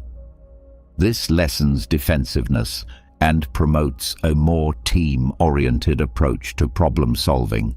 Speak firmly and calmly rather than aggressively. Control, not noise, makes one strong. Speak up to ensure you understand, not because you're angry. Maintain a composed tone while speaking with strength and assurance. Steer clear of insults and personal assaults. They will only make the issue worse. Put solving problems first, not points. Seek solutions rather than victories. Remember that the objective is to devise a solution that benefits both of you, not to win the disagreement. Start the discussion with a question like, "What can we do to address this together?" and center it around cooperative problem solving. How can we reach a mutually agreeable outcome? Recall that practicing calm, clear speech is a necessary skill. If you make a mistake, don't be scared to apologize and have patience with yourself. Navigating even the most difficult tasks will get easier the more positive communication you engage in. Number 4. Seek the shared path. Imagine a pair of alpinists ascending seemingly distinct peaks. However, as they climb, they become aware that their respective paths converge and lead to a shared summit where understanding will shine. This metaphor is especially pertinent to the fourth tactic on our non-confrontational journey, seeking the shared road. It represents the Stoic concept of oikeiosis, living in harmony with the natural order. Even though disagreement frequently gives the impression that our ideals or ambitions are incompatible, the Stoics encourage us to look below the surface and discover the deeper currents that bind us, even though they might not appear necessary at first. By concentrating on these common interests, we can create a framework for cooperation and compromise that will eventually result in a more amicable settlement. To start your Stoic search for common ground, follow these steps. Change perspective from me to we. Transcend individual viewpoints. Recast the disagreement as a cooperative effort toward a common objective rather than a you versus me situation. Consider this. What do we both ultimately want? This change in viewpoint allows for possible points of agreement, even if they are not immediately apparent. Look for the necessities below. Look below the surface. Conflicting wants are frequently the result of underlying, unfulfilled needs. Examine the needs each of you is attempting to satisfy through this conflict. It could be a need for safety, honor, or approval. Recognizing these everyday needs can foster empathy and make discovering solutions that care for them more accessible. Discover shared ideas. Our values guide our actions. Look behind the particular problem at hand and investigate the core principles that everyone possesses. Do you both appreciate honesty, justice, or decency? Shared values can act as a moral compass, pointing you toward decisions consistent with your beliefs. Begin small, gain speed. Appreciate small victories. Don't count on reaching a consensus right away on everything. Instead, concentrate on finding tiny points of agreement, regardless of how trivial they appear. These early agreements can foster confidence and momentum, making taking on more challenging problems simpler. Recall that life is a journey rather than a destination. The key is patience. It can take time to find common ground, so be patient and understanding. Recognize accomplishments, accept failures, and remember that every step toward cooperation is a step away from confrontation.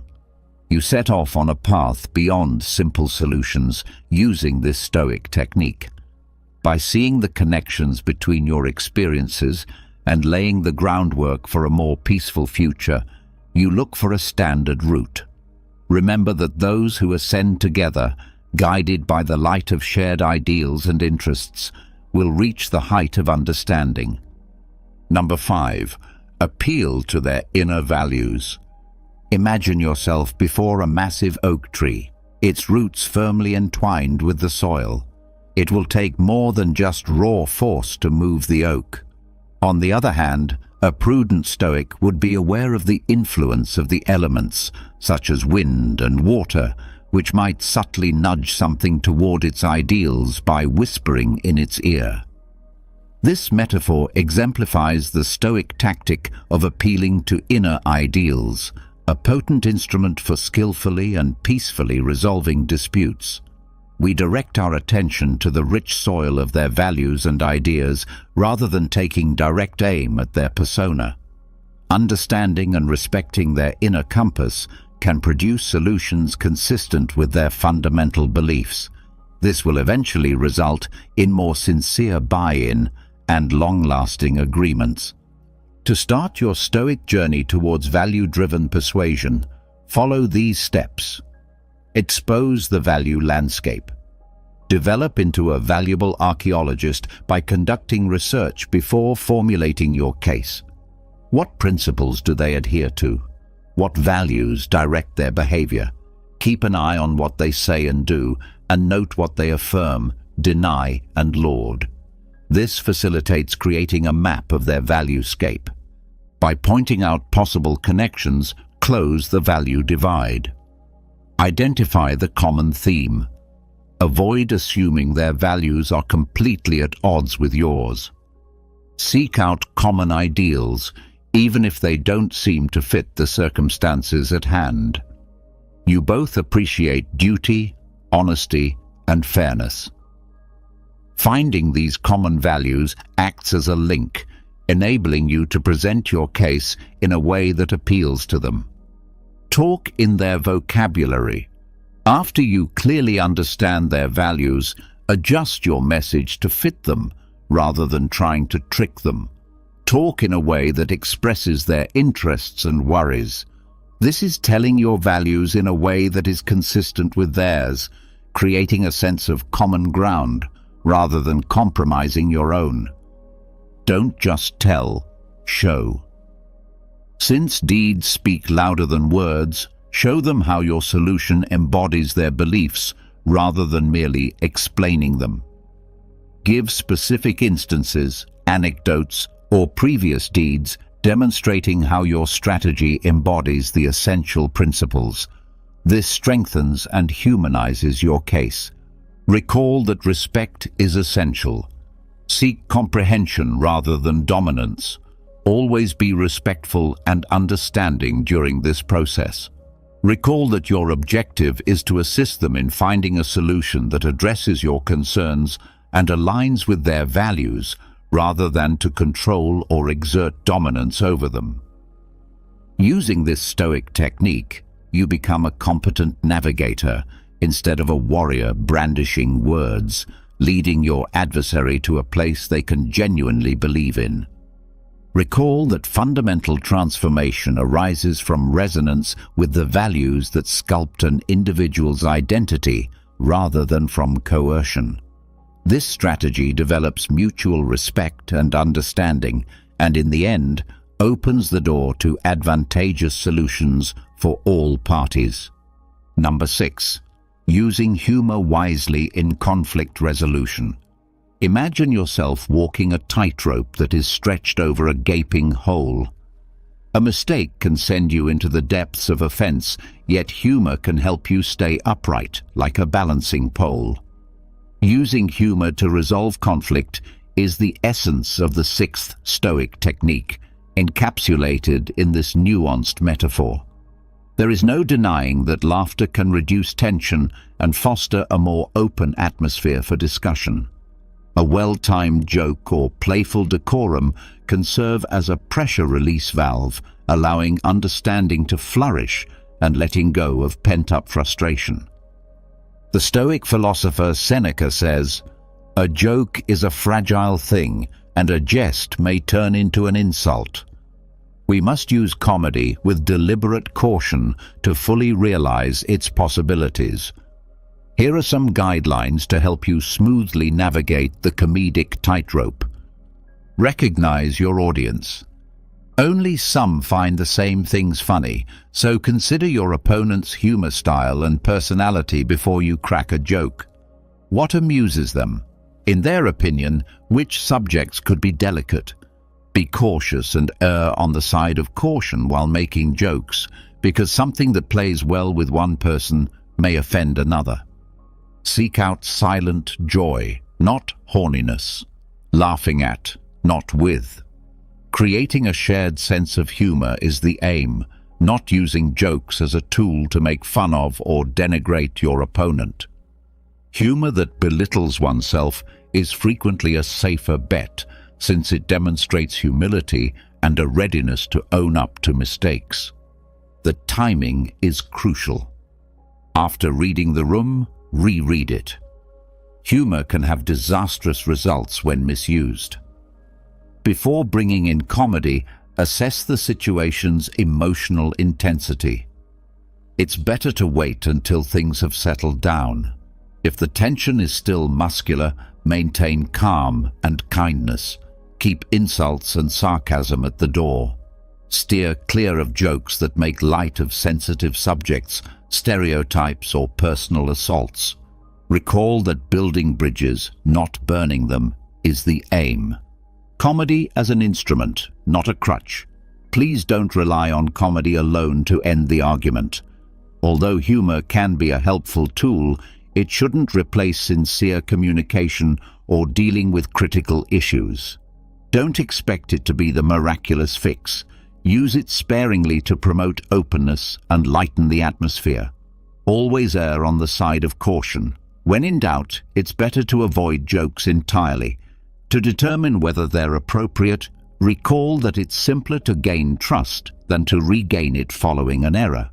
Including comedy using these Stoic ideas, comedy may become an effective tool for rapport building, stress relief, and opening up more excellent room for conflict resolution rather than a dangerous tightrope walk. Recall that the power of laughter is in its capacity to unite rather than divide. When used appropriately, it can turn tense situations into chances for understanding and resolution. This might shock you. Number 7. Offer empathy. Empathy. Picture yourself on a rough mountain trail, staring over a gap at a fellow climber who seems to be going the other way. Their annoyance and rage crackle through the valley like a windstorm. Instead of hurling arguments across the vacuum, the Stoic approach would be to descend gradually, bridge the gap, and extend an understanding hand. This is the core of the 7th strategy, the Stoic principle of expressing empathy. Empathy is a valuable tool for resolving conflicts amicably, even during heated arguments, as Marcus Aurelius recommends.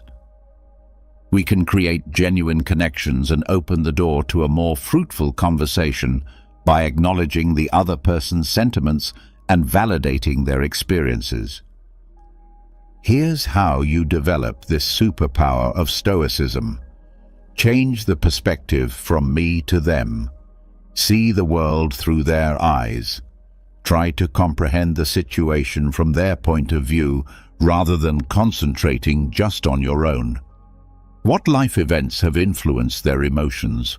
What insecurities or concerns could be motivating them? This change in perspective encourages empathy and enables you to recognize their distinct reality. Pay attention to the above words. Listen to the words not spoken. It's essential to pay attention to both verbal and non-verbal cues when communicating with others. This includes things like body language, tone of voice, facial expressions, and spoken words. It is vital to comprehend the information being transmitted and react accordingly. These frequently disclose deeper feelings that their words may have obscured. Try to understand while actively listening without passing judgment.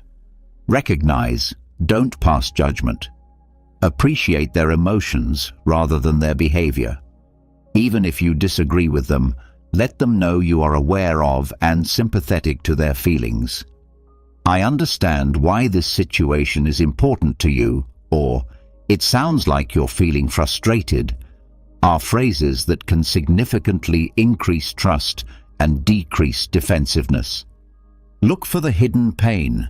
Find the source of the disagreement. Anger and irritation are frequently the result of deeper emotional scars. Look into any potential sources of pain, fear, or insecurity for them. A deeper understanding makes it possible to address the underlying cause rather than simply the symptoms. It also builds empathy. Recall that gratitude is not agreement. Walk along with them, not in front of them. Showing empathy does not imply endorsing their behavior or sacrificing your moral principles. It's as simple as recognizing their viewpoint and establishing an environment encouraging sincere dialogue.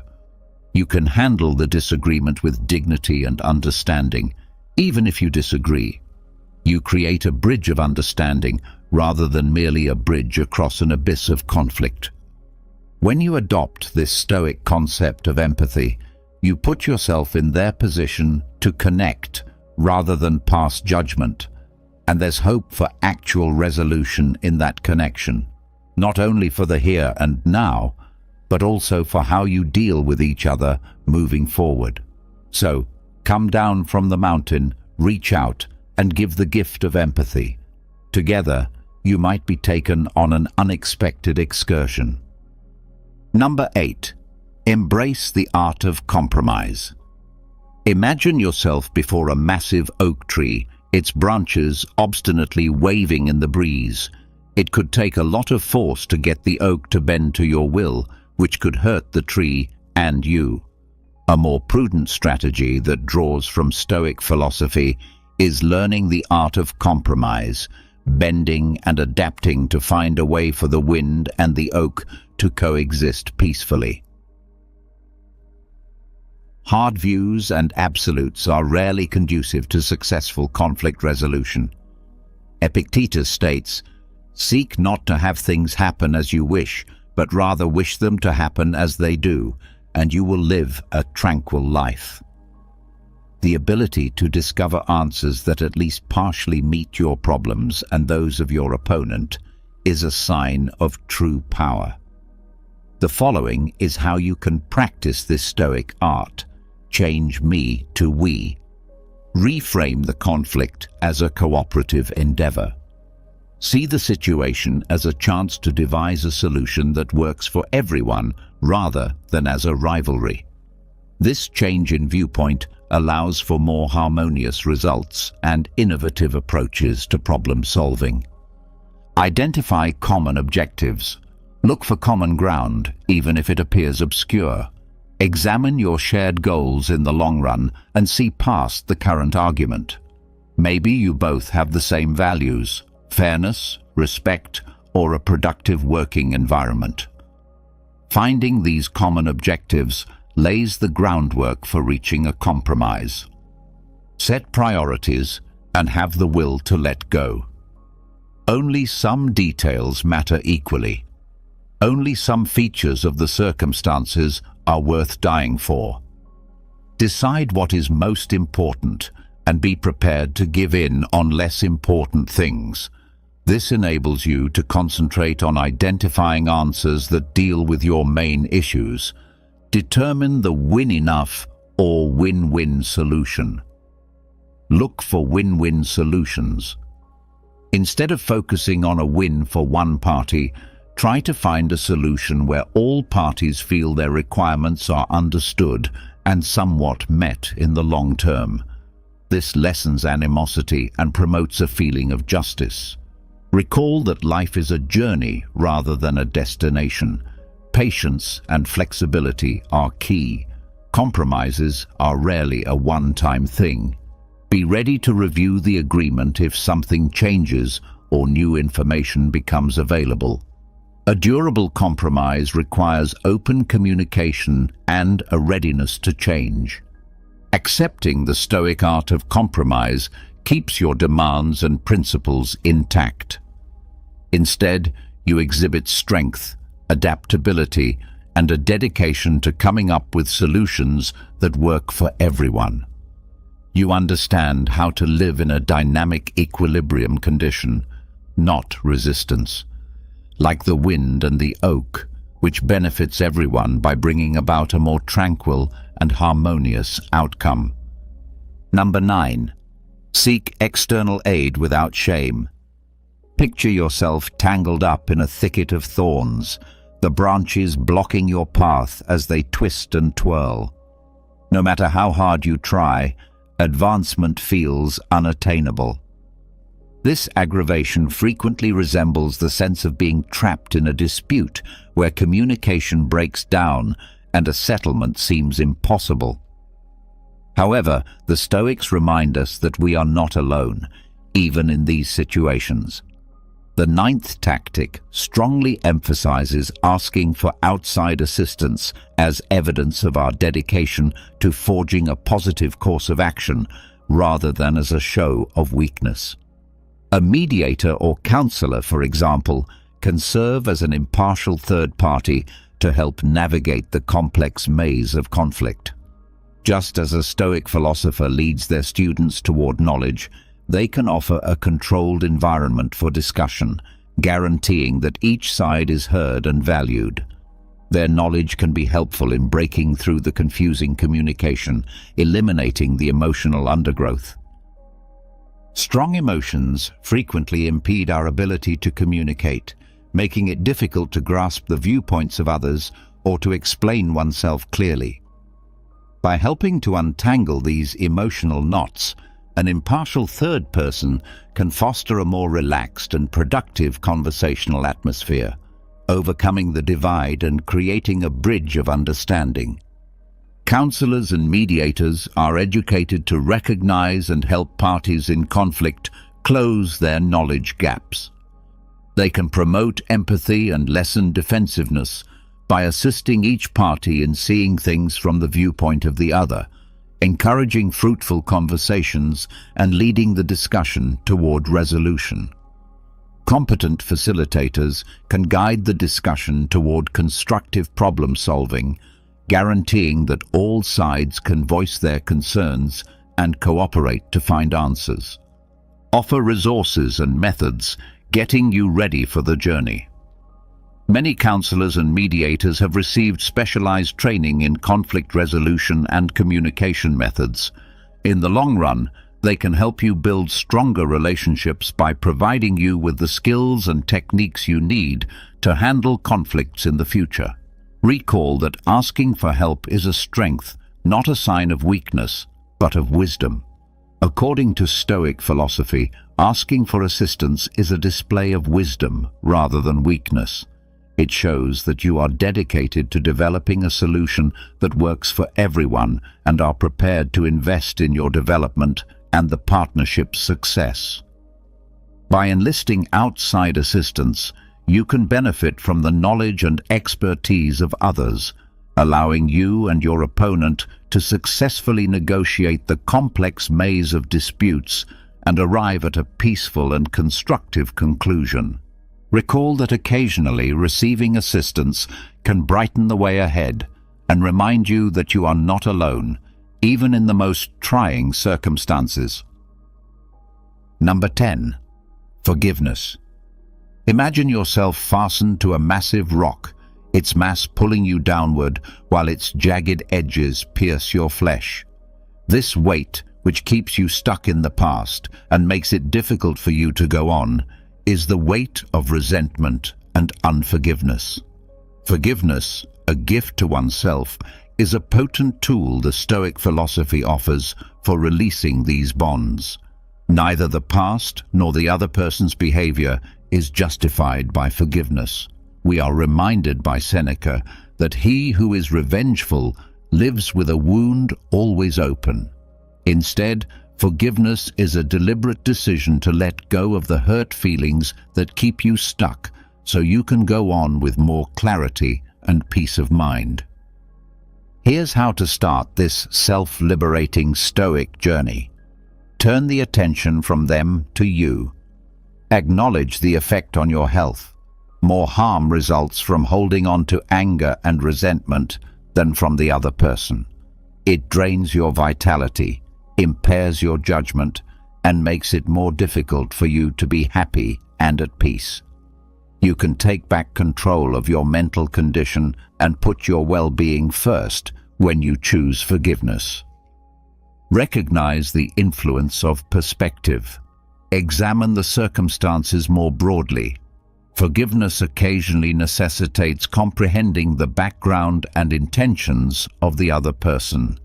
This is admitting their shortcomings and vulnerabilities rather than justifying their actions. This change of viewpoint might increase empathy and lessen the situation's emotional impact. Let go, but remember, let go of the past, not the memories. Being forgiven does not include forgetting the past. Instead, it entails letting go of the bad feelings connected to it. Recall the lessons you've learned, but let go of the things weighing you down, like resentment and hatred. Engage in active forgiveness. Remember that forgiveness is a continuous process. Please make an effort to extend it. It's a journey that needs constant dedication. You can practice active forgiveness by consciously letting go of unfavorable feelings and thoughts whenever they surface. Techniques like journaling, mindfulness, and meditation can be helpful tools in this process. Keep in mind that forgiveness is yours, a present for you, not for them. Forgiveness is ultimately a gift you give to yourself. It frees you from the bonds of negativity and gives you more joy, calm, and emotional flexibility. Forgive yourself rather than wait for the other person to earn it. Accepting spiritual forgiveness allows you to change your present and create space for a better future. Rather than erase the past, you choose to walk the road of peace and self-compassion, releasing yourself from the bonds of bitterness and anger. Recall that showing forgiveness demonstrates your strength and dedication to your well-being, not weakness. Thus, exhale deeply, let go of the weight, and advance into a future offering more independence and inner serenity. Number 11. Growth from the ashes of conflict. Think of a phoenix that has undergone conflict and grown stronger and wiser. The spirit of the 11th Stoic strategy, using conflict as a catalyst for personal growth, is embodied in this potent metaphor. Remember Epictetus's advice: to make the best use of what is in your power and take the rest as fixed and beyond your control. Through introspection and self-evaluation, you can turn disagreement into a learning opportunity and a springboard for personal growth. Here's how to start this life-changing adventure. Adopt a learning attitude. See obstacles as opportunities. Change your mindset from perceiving conflict as a bad thing to perceiving it as an opportunity to develop and learn. Be open to analyzing your actions and inadequacies and approach the situation with an open mind. Make your excavation. Identify the underlying causes. Give careful thought to how you fit into the conflict. What made you react the way you did? Which principles or convictions was the situation at odds with? Which feelings became dominant, and how did they affect your actions? Sincerity is crucial in understanding your habits and triggers, so consider these questions carefully. Determine doable domains from contemplation to implementation. Don't let reflection get you down. Convert your observations into actionable suggestions for enhancement. Did you need help communicating effectively? Think about honing your active listening techniques. Were your feelings too strong? Investigate mindfulness practices to improve emotional control. Seek guidance and criticism. Learning from reliable mentors.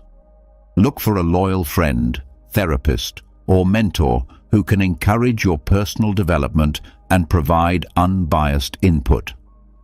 Talking to a third party about your experiences and observations might help you see things differently and promote responsibility. Recall that growth is a procedure. The key is patience. Expect a gradual change. Personal development requires work and time. Remain dedicated to your continuous improvement. Recognize failures as teaching moments and rejoice in little accomplishments. Adopting this Stoic philosophy may turn disagreement from a harmful force into a powerful catalyst for self-discovery and constructive transformation.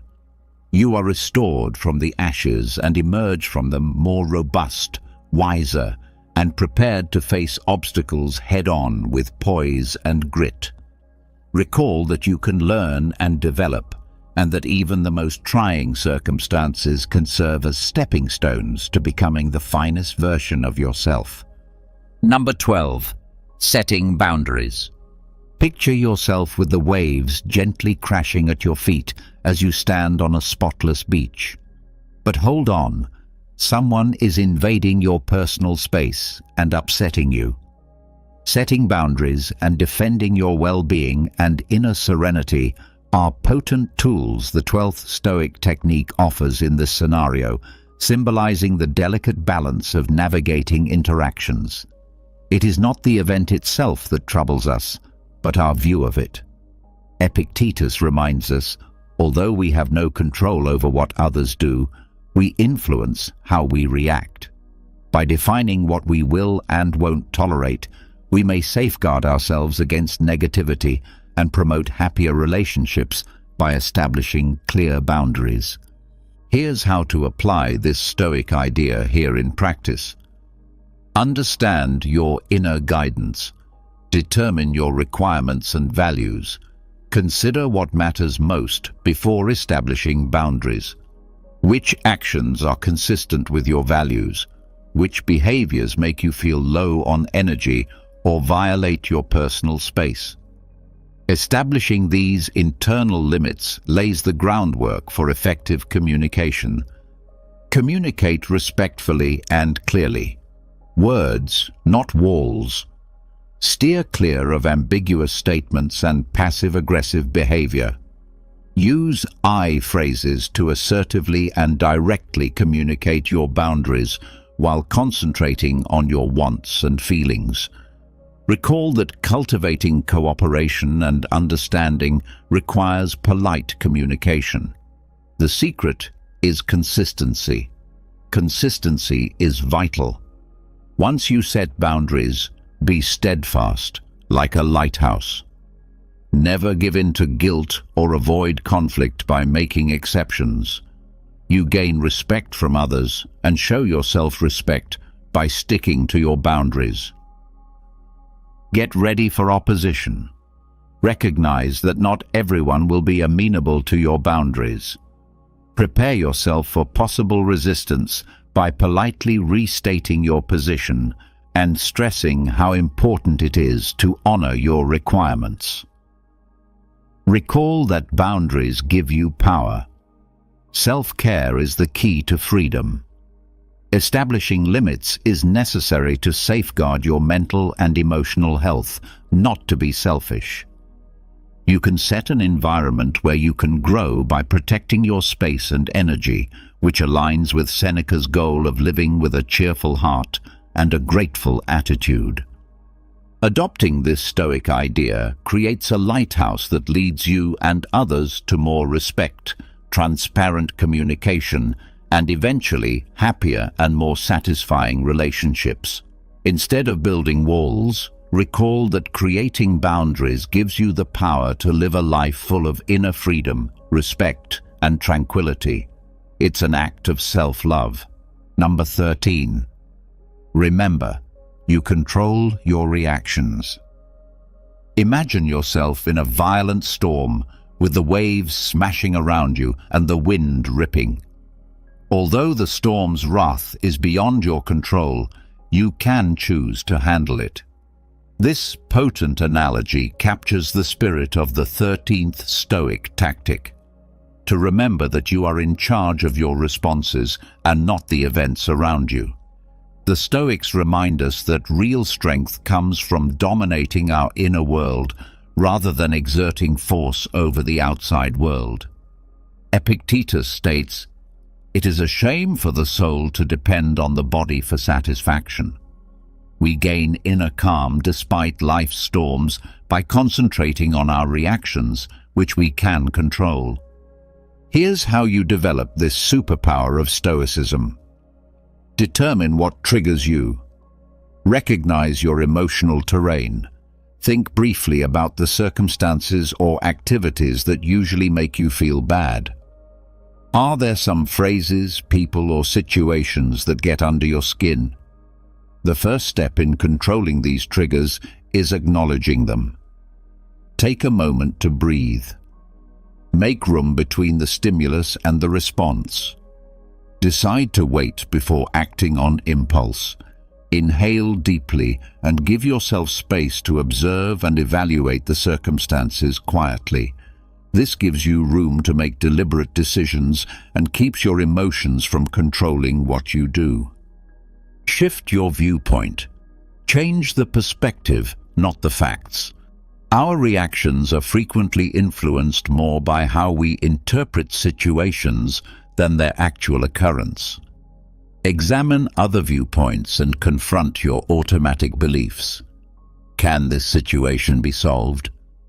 What good things are you able to concentrate on?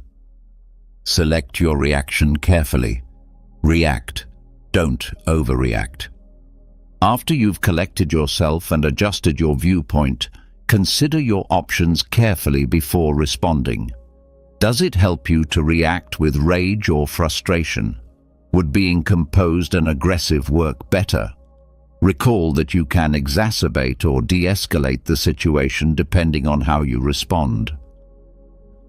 Exercise, exercise, exercise. Learning to control your reactions is a process that takes time and effort, just like any other ability. It takes consistent practice. By experimenting with varied responses in challenging situations, you can progressively increase your emotional resilience and self-control. You do not become docile when you adopt this Stoic idea. You gain strength. You learn to ride out life's storms with courage and grace, discovering inner peace in conquering your reactions rather than trying to dominate the outside world. Recall that peaceful power over your thoughts and feelings is the genuine test of strength, not control from without. Thus, maintain your composure under pressure, make intelligent decisions, and face life's storms with the steadfast poise of a Stoic sage. These Stoic-inspired techniques can help you turn disagreement from a place of fighting into one of learning, understanding, and inner calm. Recall that the real triumph is not about defeating your opponent, but about controlling your feelings and becoming a stronger, more confident version of yourself. We're about to explore 7 habits that completely transformed my life in just 1 week. Yes, you read that correctly. 1 week. I know it sounds almost unbelievable, but trust me, these aren't the typical tips you hear all the time.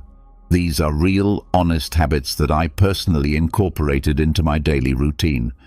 I experienced the struggles, the breakthroughs, and the growth, and the change I underwent was nothing short of amazing. I'm excited to share these with you because they've made such a profound difference in my life, and I believe they can do the same for you. Whether you're aiming to boost your productivity, improve your mental health, or make a positive change in your daily life, these habits can help you get there. So grab a cup of coffee, get comfortable, and let's dive in. Stick with me until the end, because these habits aren't just theoretical. They're practical steps that you can begin implementing today. I'll also share personal stories and insights from my own journey, giving you a candid look at how these habits worked for me. Let's get started. The first habit that truly changed my life was waking up early. Let's be real, I was never a morning person. My bed was my sanctuary, and I used to hit the snooze button far too many times. Mornings always felt rushed, and I often felt like I was starting my day off wrong. But I decided to try waking up early, and let me tell you, it was a game changer. I began setting my alarm for 5 a.m., and the first few days were tough. I dragged myself out of bed, feeling groggy and questioning whether this was worth it. But I pushed through, and by the third day, something incredible happened. I began to appreciate the peacefulness of the early morning hours. There was something almost magical about being up before the rest of the world, when everything was still and calm. With those extra hours in the morning, I had time for things I'd never been able to fit into my day before. I started with some light exercise, nothing intense, just stretching or a short jog around the neighborhood. This helped wake me up and energized me for the rest of the day. I also took time to meditate and set my intentions for the day. These few moments of mindfulness had a huge impact on my overall mindset and productivity. An unexpected benefit of waking up early was that I no longer felt rushed. I had plenty of time to enjoy a healthy breakfast, savor my coffee, and plan out my day. This calm, unrushed start set a positive tone for the entire day. I felt more organized, less stressed, and had a greater sense of control over my time. One memory that stands out was the morning I watched the sunrise from my balcony. It was such a simple moment, but deeply beautiful. As the sky changed colors and the world slowly came to life, I felt an overwhelming sense of gratitude and peace. It was in that moment that I truly understood the power of waking up early. I encourage you to give it a try, even if it's just for a week. Start by waking up just 15 minutes earlier than usual and gradually increase that time. You might be surprised by how much of a positive impact it can have on your life. It's not just about gaining extra hours in the day, it's about using those hours to create a more mindful, intentional, and fulfilling start to your day. Speaking of daily habits, daily exercise was habit number 2 that truly transformed my life. Let me be upfront. I wasn't always the most active person. I used to find every excuse in the book to avoid working out. I'm too tired, I don't have time, or I'll start tomorrow. Sound familiar? But one day, I decided that enough was enough. I made a commitment to move my body every single day for a week, and the results were incredible. I started small, just 20 minutes a day, mixing up yoga, jogging, and strength training. I wanted to keep things interesting so I wouldn't get bored and quit halfway through. The first few days were tough. My muscles were sore, and I felt exhausted, but I reminded myself why I was doing this, to feel better both physically and mentally. By the fourth day, something amazing happened. I woke up feeling more energized. My mood had improved drastically. I was less irritable and much more positive. I realized that those 20 minutes of exercise weren't just about burning calories or building muscle. They were about giving myself time to focus on me, to release stress, and to boost my endorphins. One morning, I remember lacing up my sneakers for a jog. It was a crisp, clear day, and as I ran, I felt a sense of freedom and clarity that I hadn't experienced in a long time. It was just me, the open road, and my thoughts. That connection to myself and the world around me was truly empowering. I also started to see physical changes. My posture improved, I felt stronger, and I noticed a difference in my overall fitness. But the biggest change was in my mindset. Exercise became my time to disconnect from the world and reconnect with myself. It became a form of self-care rather than a chore. Another personal highlight was trying yoga for the first time. At first, I was hesitant, thinking I wasn't flexible enough or that it wouldn't be a real workout. But after a few sessions, I fell in love with it. Yoga taught me to be present, to breathe deeply, and to listen to my body. It was a transformative experience that went beyond just physical benefits. Incorporating daily exercise into my routine made me realize that taking care of my body directly impacted my mental health and overall happiness. It's not about being perfect or pushing yourself to extremes. It's about finding a form of movement that you enjoy and making it a regular part of your life. So if you're like I was, struggling to get started, my advice is to begin small. Find something you enjoy, whether it's dancing, hiking, or just going for a brisk walk. Commit to just a few minutes a day and gradually build up from there. Trust me, the benefits you'll experience will be well worth the effort. Exercise is a habit that can transform not just your body, but your entire outlook on life. Habit number 3 is journaling. Now, I used to think journaling was just for people who had loads of free time or were naturally introspective. I was skeptical. I mean, who has time to sit down and write about their day when there's so much going on? But after just 1 week of consistent journaling, my perspective completely shifted, and it became a cornerstone of my personal growth journey. I started simple. Every night before bed, I dedicated just 10 minutes to journaling. I bought a plain notebook and a pen that felt comfortable in my hand. No fancy apps, no pressure to make it look pretty, just me and my thoughts.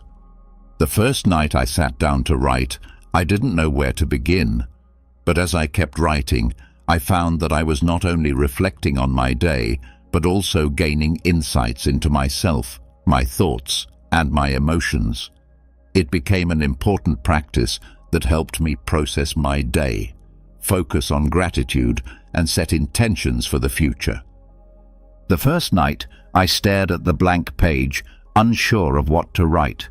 But then, I began with something basic: how my day went, what made me happy, and what I struggled with. As the days passed, I began to dive deeper.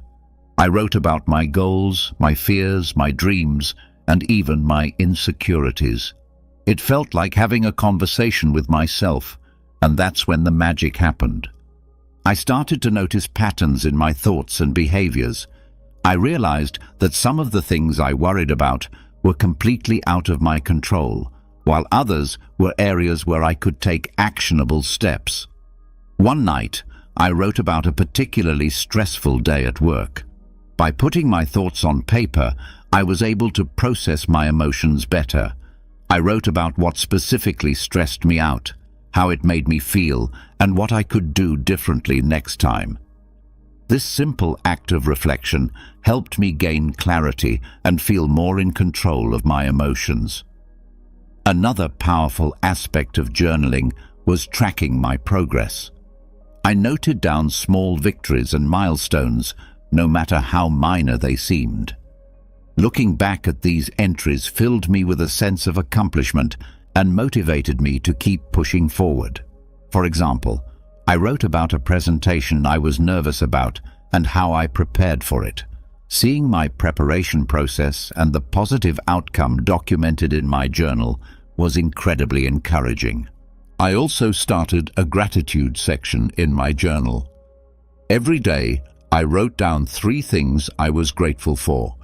This practice shifted my focus from what was lacking in my life to appreciating what I already had. It was a simple yet profound shift that brought more positivity into my daily life. One particularly memorable entry was about a random act of kindness I experienced. A stranger helped me when I was struggling with my grocery bags. Writing about this act of kindness not only made me feel grateful, but also inspired me to pay it forward. Through journaling, I discovered a lot about myself, my desires, my fears, my strengths, and my weaknesses. It became a form of therapy, a way to untangle the complex web of thoughts and emotions that we all carry around. It provided a safe space where I could be completely honest with myself without fear of judgment. If you've never tried journaling, I highly encourage you to start. Don't worry about writing perfectly or having profound thoughts. Just write whatever comes to mind. It could be a stream of consciousness, a recap of your day, or reflections on a specific event. Give yourself the freedom to express whatever you're feeling. You might be surprised at how much clarity and peace it brings into your life. Remember, it's not about what you write, it's about the process of writing itself. Next up, mindful eating. This was a big one for me because, like many people, I used to eat on the go, barely paying attention to what or how much I was consuming. My meals were often rushed and distracted, eaten while scrolling through my phone or working on my laptop. I didn't realize how much this was affecting my overall well-being until I decided to give mindful eating a try for 1 week. Mindful eating is all about paying full attention to the experience of eating and drinking, both inside and outside the body. It's about savoring each bite, noticing the flavors, textures, and even the sounds of your food. So, I made a commitment to eat all my meals mindfully. I started by setting the scene for my meals. I cleared my dining table, set a nice place for myself, and removed any distractions. No phone, no TV, no laptop. At first, it felt a bit strange to sit quietly with my meal, but it quickly became a calming ritual. I began each meal with a few deep breaths to center myself and bring my focus to the present moment. One of the first things I noticed was how much more I enjoyed my food. I took the time to really taste and appreciate each bite. Foods I had eaten hundreds of times before suddenly had new, delightful flavors and textures that I had never really noticed. For example, the crunch of fresh vegetables and the sweetness of ripe fruit became much more pronounced. It was like experiencing food in high definition. Another major change was how much more satisfied I felt after meals. By eating slowly and mindfully, I gave my body time to signal when it was full. This was a big shift for me, as I used to eat quickly and often ended up overeating. By paying attention to my hunger and fullness cues, I found that I naturally ate less and felt more satisfied. One memorable experience was with a simple bowl of oatmeal. Normally, I would wolf it down without a second thought, but this time I took it slow, savoring the creamy texture and the subtle sweetness of the honey I drizzled on top. It became a moment of gratitude and mindfulness that set a positive tone for the rest of my day. I also started to notice how different foods made me feel. Heavier processed foods left me feeling sluggish and bloated, while fresh whole foods made me feel energized and light. This awareness led me to make healthier choices naturally, without feeling deprived or restricted. Another aspect of mindful eating is being aware of the emotional connections we have with food. I started to recognize when I was eating out of boredom, stress, or emotional comfort, rather than true hunger. This awareness was powerful. Instead of mindlessly snacking, I could address the underlying emotion. Maybe I needed a break, some relaxation, or a chat with a friend, rather than a bag of chips. There was one particular evening when I had a craving for something sweet after dinner. Instead of automatically reaching for dessert, I paused and asked myself if I was truly hungry or just seeking a reward after a long day. I realized I wasn't actually hungry and opted for a warm cup of herbal tea instead. It was a small victory that highlighted how powerful mindful eating can be. Incorporating mindful eating into my life was a transformative experience. It helped me develop a healthier relationship with food, improved my digestion, and even enhanced my overall sense of well-being. It's a habit I've continued beyond that initial week, and I can't recommend it enough. If you're interested in trying mindful eating, start with just one meal a day. Sit down without distractions, take a few deep breaths, and savor each bite. Pay attention to the flavors, textures, and how the food makes you feel. You might be surprised at how this simple practice can change your entire eating experience. It's a wonderful way to reconnect with your body and truly appreciate the nourishment that food provides. Now, habit 5, limiting screen time. This one was particularly challenging for me, and I suspect it might be for many of you as well. We live in a digital world, and it's so easy to get sucked into endless hours of scrolling through social media, binge-watching shows, or checking emails. I realized that all the screen time was taking a toll on my mental health, productivity, and even my sleep. So, I decided to set some boundaries and see what happened. First, I set a daily limit of 1 hour for non-work-related screen time. This meant no mindless scrolling through Instagram, no endless YouTube marathons, and no late-night TV binges. It was tough at first. I had become so accustomed to filling every spare moment with screens, but I knew I needed to make a change. The first thing I noticed was how much more time I had in my day. I hadn't realized how much of my time was being eaten up by screens until I consciously limited it. With those extra hours, I found myself rediscovering old hobbies and interests that I had neglected. I picked up a book I had been meaning to read, started doodling and drawing again, and even tried my hand at cooking new recipes.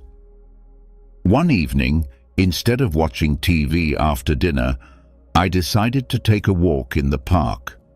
The fresh air, the sounds of nature, and the simple act of moving my body felt incredibly rejuvenating. It was a stark contrast to the usual screen-induced lethargy. That walk became a cherished part of my daily routine, something I looked forward to and enjoyed immensely. Another significant change was in my sleep quality. I used to take my phone to bed, scrolling through social media or watching videos until I felt sleepy. But this habit often left me feeling wired and restless, leading to poor sleep. By limiting screen time, especially before bed, I found it much easier to wind down and fall asleep. I started a bedtime routine that didn't involve screens, reading a physical book, meditating, or simply reflecting on my day. This change led to deeper, more restful sleep and made a huge difference in my overall energy levels. I also noticed improvements in my mental health. Without the constant barrage of news updates, social media comparisons, and digital distractions, I felt less anxious and more present. I was more focused during conversations, more attentive to the people around me, and more engaged in my daily activities. It was like a fog had lifted, allowing me to see and experience life more clearly. One particularly memorable day was when I spent an entire afternoon at a local cafe with just a notebook and a pen. I wrote down my thoughts, planned some goals, and even sketched a bit. It was such a peaceful and productive time, free from digital interruptions. I felt more connected to myself and my surroundings in a way that screens had never allowed. Of course, there were moments of temptation and slips along the way, but each time I noticed myself reaching for my phone out of habit, I gently reminded myself of the benefits I was experiencing and redirected my focus to something more fulfilling. Limiting screen time isn't about completely eliminating technology from your life.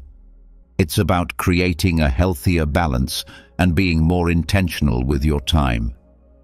If you're feeling overwhelmed or disconnected, I encourage you to try setting some screen time boundaries. Start small, maybe with an hour less each day, and gradually increase it. Use that extra time to reconnect with yourself, your loved ones, and the world around you. You might be surprised at how much richer and more fulfilling life can be when you step away from the screens and engage more with the real world.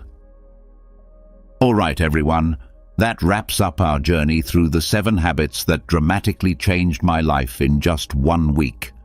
It's been an incredible experience, not just implementing these habits, but also sharing them with you. Each of these habits has the power to bring about significant positive changes, and I truly believe that if they worked for me, they can work for anyone. If any of these habits have inspired you, I encourage you to try them out for yourself. Start small, maybe with just 1 habit, and see how it feels. Adjust according to what suits your lifestyle and needs. Remember, the goal isn't perfection, it's progress. It's about making small, manageable changes that over time lead to substantial transformations. I'd love to hear about your experiences, so please drop a comment below sharing which habit you're thinking of adopting or any questions you might have about getting started. Your feedback and stories are what make this community so amazing and supportive. And if you found this video helpful, don't forget to like, subscribe, and hit the notification bell so you won't miss any of our future content. We have lots more insights and tips coming your way that you won't want to miss.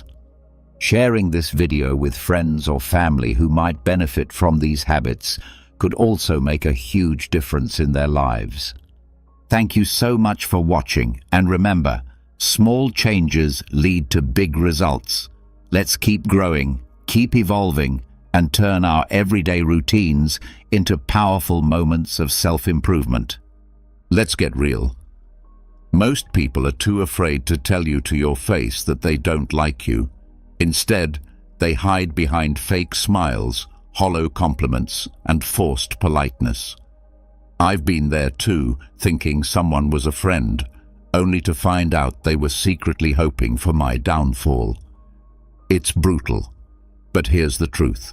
If you don't recognize the signs, you'll end up wasting your time and energy on people who deep down can't understand you.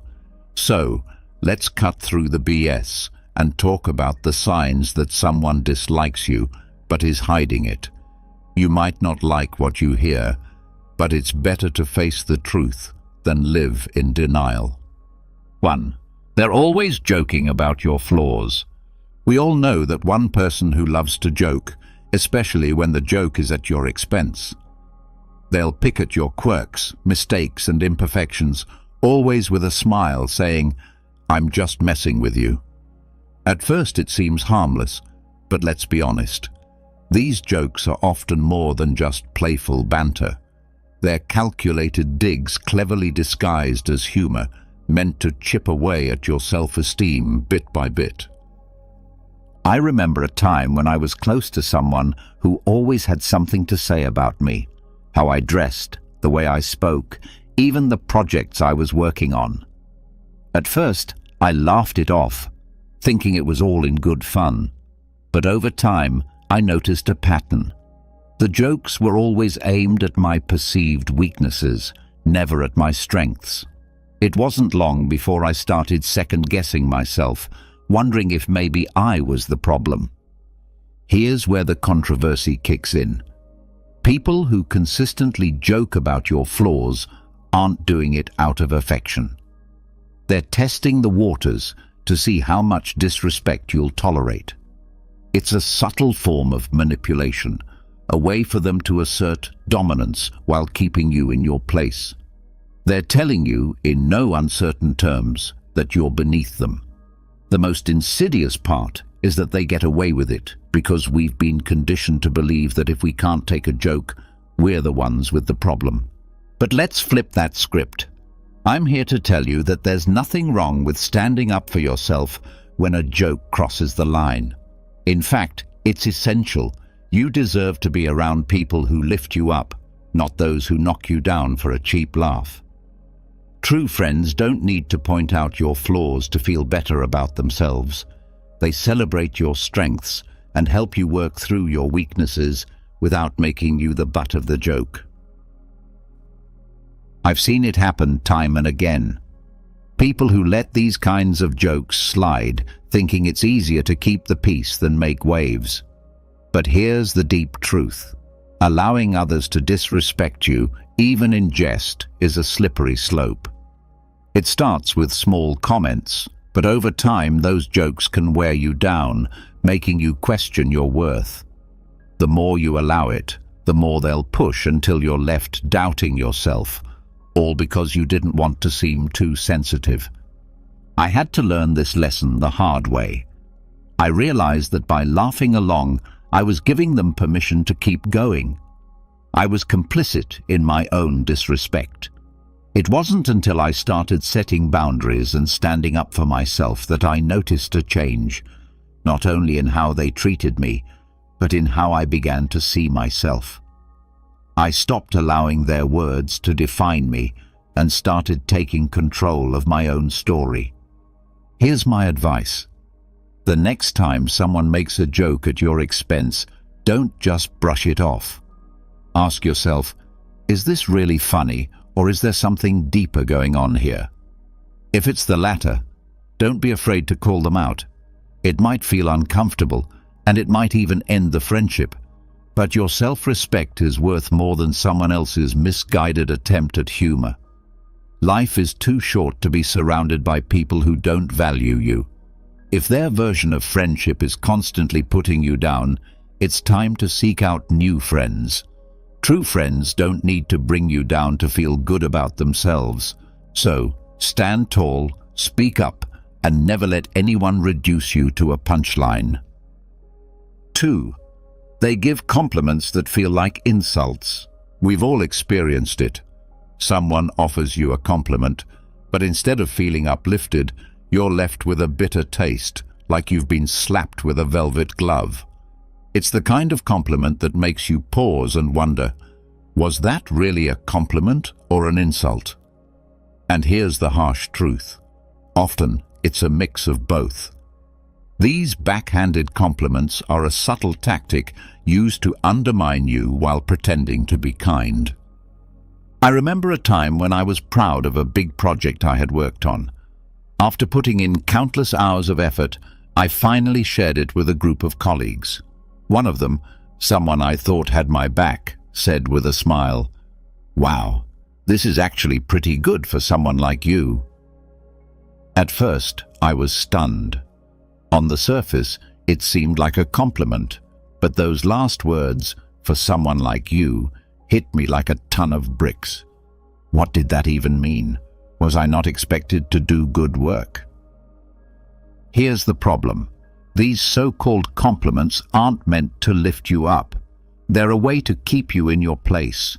It's a subtle power play where the person giving the compliment is asserting their superiority while making you doubt your own abilities. What they're really saying is, I see you trying, but you'll never be as good as me. It's toxic, but it's disguised so well that you almost don't see the harm in it.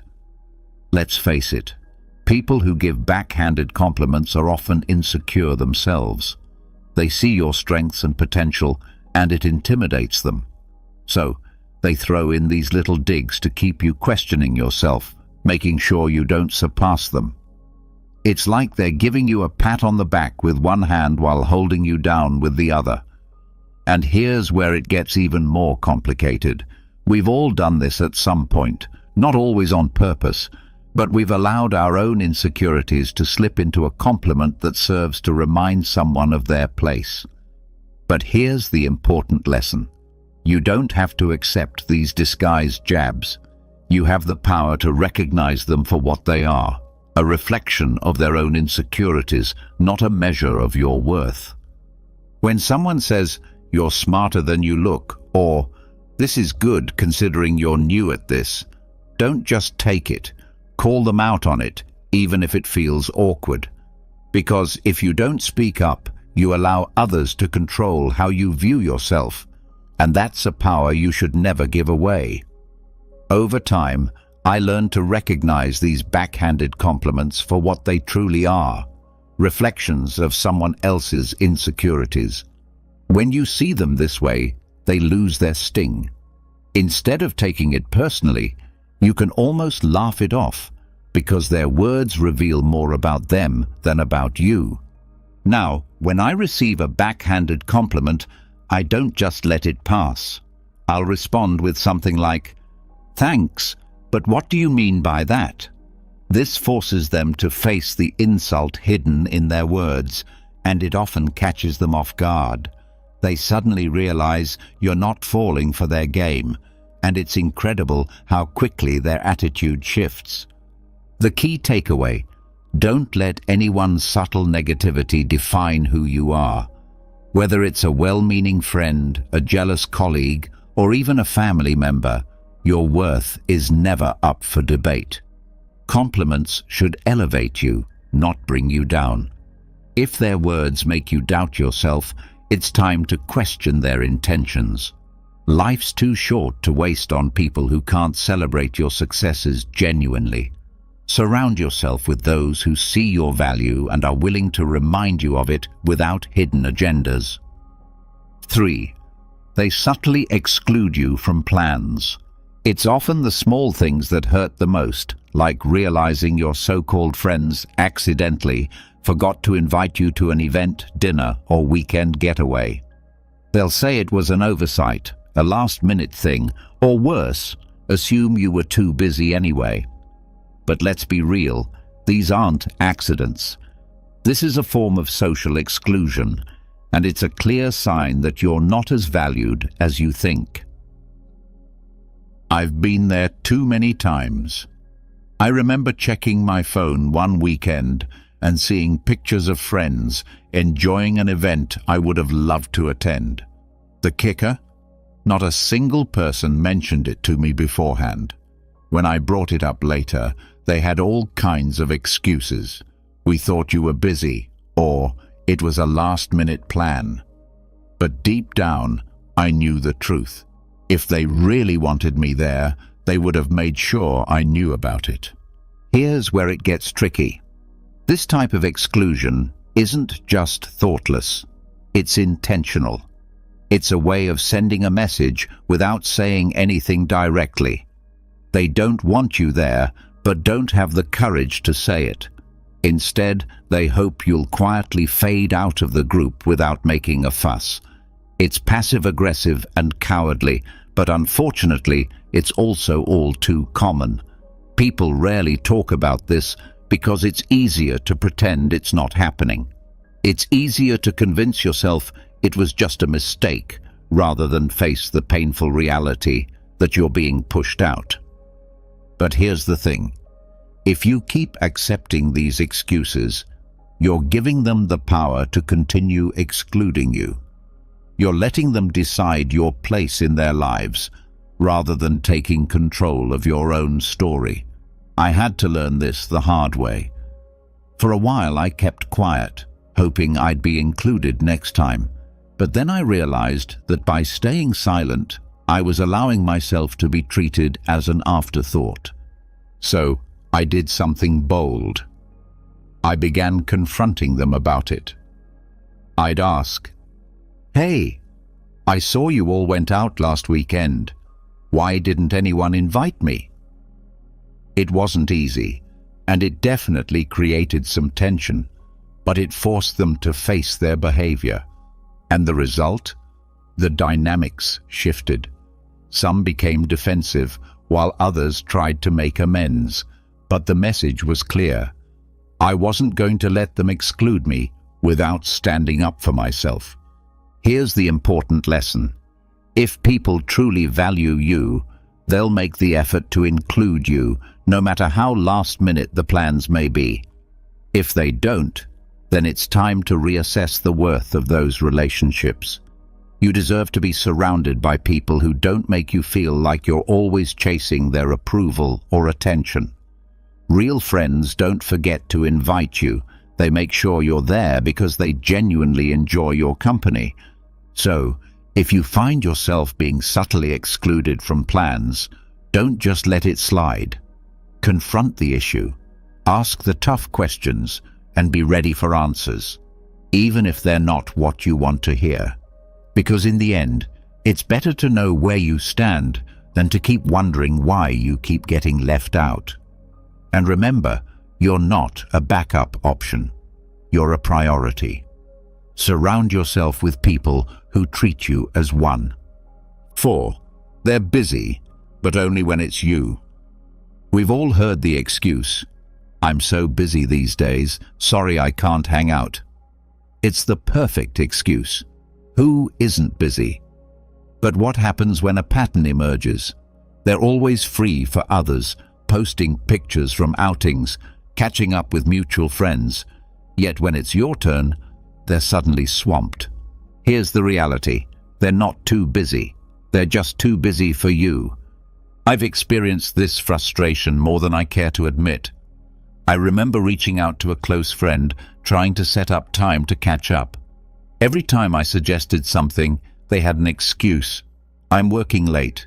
I've got too much on my plate. Maybe next week." Meanwhile, I'd see them out with others, having a blast, always managing to find time for everyone but me. It took me a while to catch on, but the message became undeniable. I wasn't a priority in their life anymore. Here's where it gets uncomfortable. We've been conditioned to accept busy as a reasonable excuse for being left out. But the truth is, people make time for what or who they care about. If they're always too busy for you, it's not about their schedule, it's about their priorities. And that's a hard truth to swallow, because it forces you to face the possibility that you might not be as important to them as they are to you. The harsh truth is that busy is often just a polite way of saying, "I don't want to spend time with you."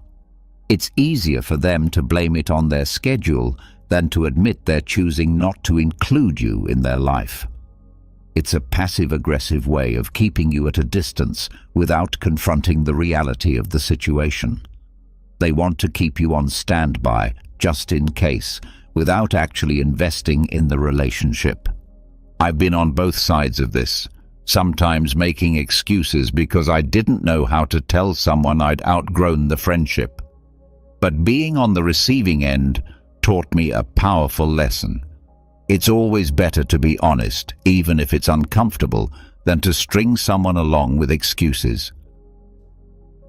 When I finally confronted my friend about constantly being too busy, the conversation was uncomfortable, but it was essential.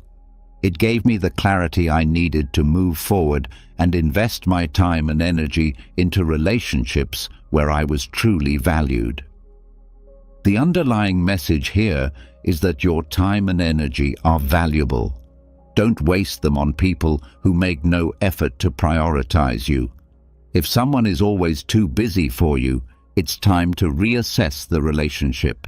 You deserve to be surrounded by people who are genuinely excited to spend time with you, who make an effort to include you, not just when it suits them, but because they truly enjoy your company.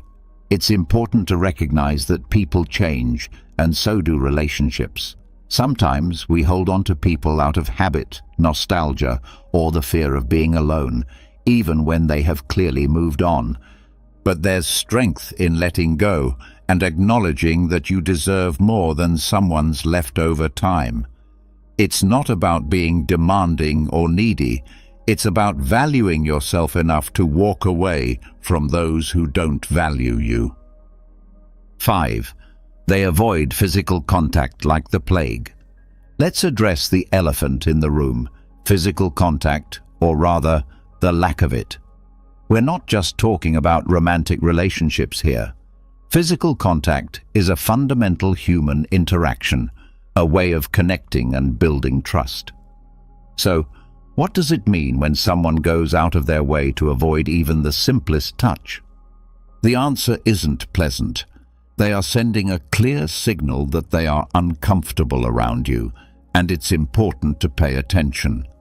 I once had a colleague who would recoil whenever I tried to initiate a handshake or offer a friendly pat on the back. Initially, I thought I was imagining things, but I soon realized it wasn't just me.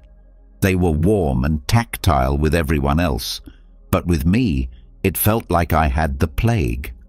Eventually, I came to realize that their avoidance of physical contact wasn't just a quirk. It was a deliberate effort to keep a distance. Here's the uncomfortable truth.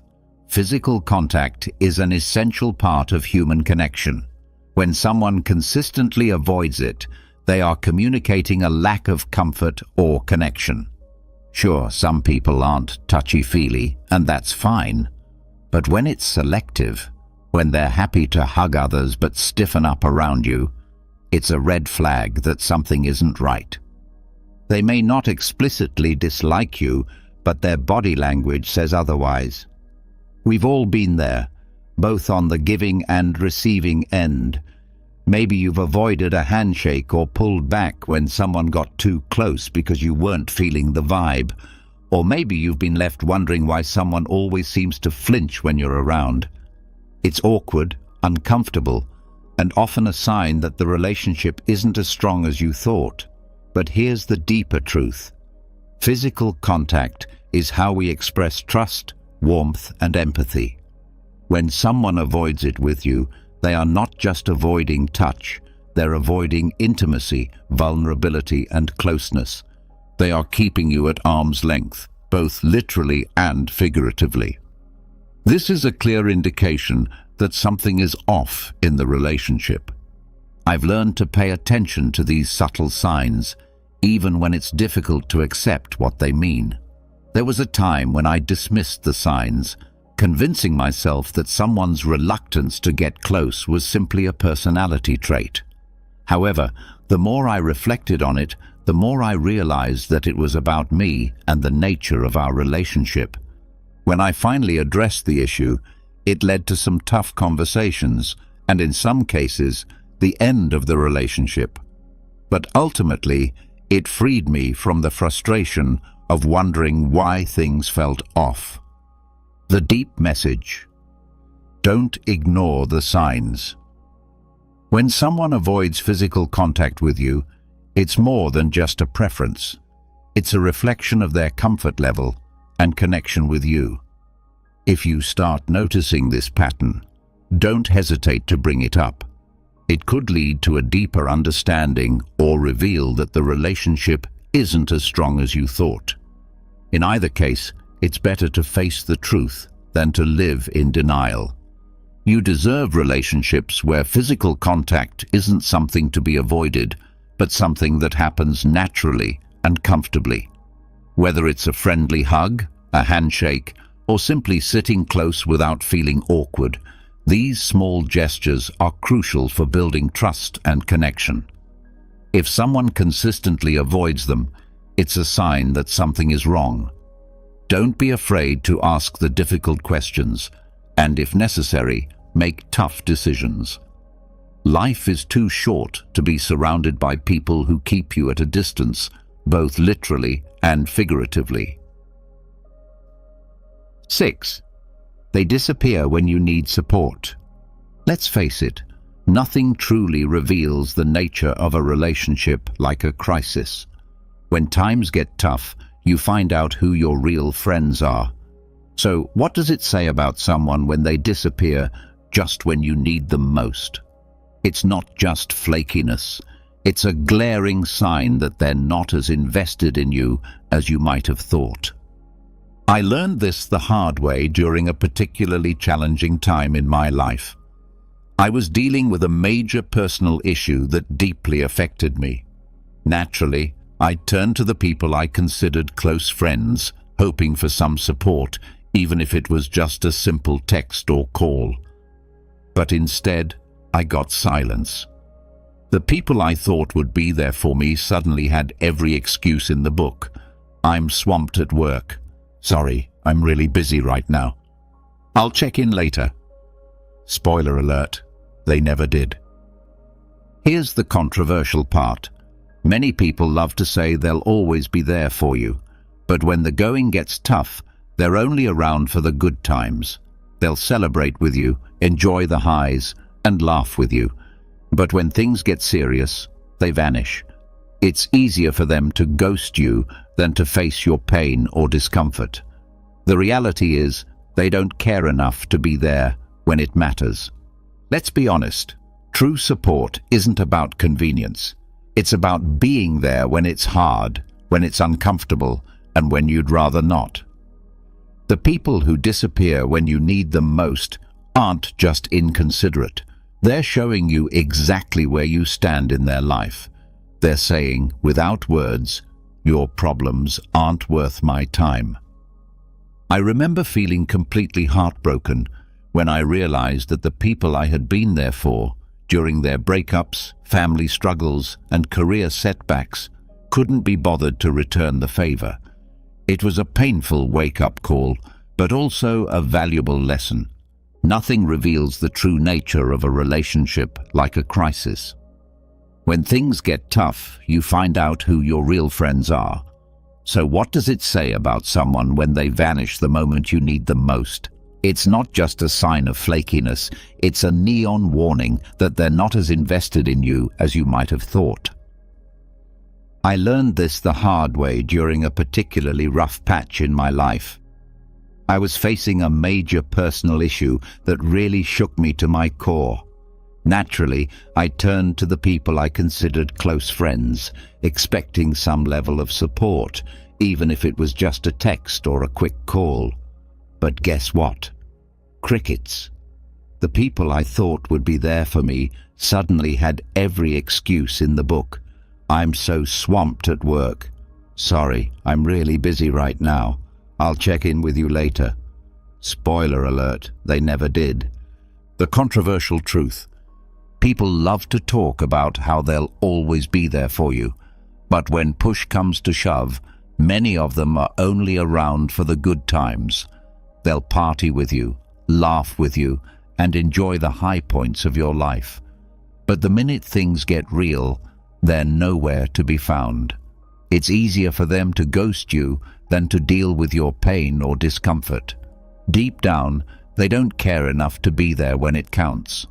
True support isn't about convenience. It's about being there when it's hard, when it's uncomfortable, and when it's the last thing you want to do. The people who disappear when you need them most aren't just being inconsiderate. They're showing you exactly where you stand in their life. They're saying, without words, your problems aren't worth my time. My wake-up call. I remember feeling absolutely gutted when I realized that the people I'd been there for in the past during their breakups, family dramas, and career setbacks, couldn't be bothered to return the favor. It was a wake-up call, and not a pleasant one, but it was also a lesson I needed to learn. Not everyone who smiles in your face is truly in your corner. The deep message: support is the foundation of any meaningful relationship. It's easy to be around when everything's going well, but the real test of a relationship is how people respond when things fall apart. If someone disappears the moment you need them, they're not just failing you, they're showing you that they were never really there in the first place. Don't let their absence make you bitter. Let it make you better. Use it as a filter to sift out the people who don't deserve a place in your life.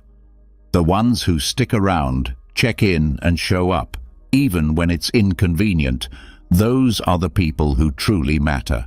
These are the relationships you should nurture and cherish. Life is too short to invest in fair-weather friends. Surround yourself with people who will stand by you in the storm, not just bask in the sunshine.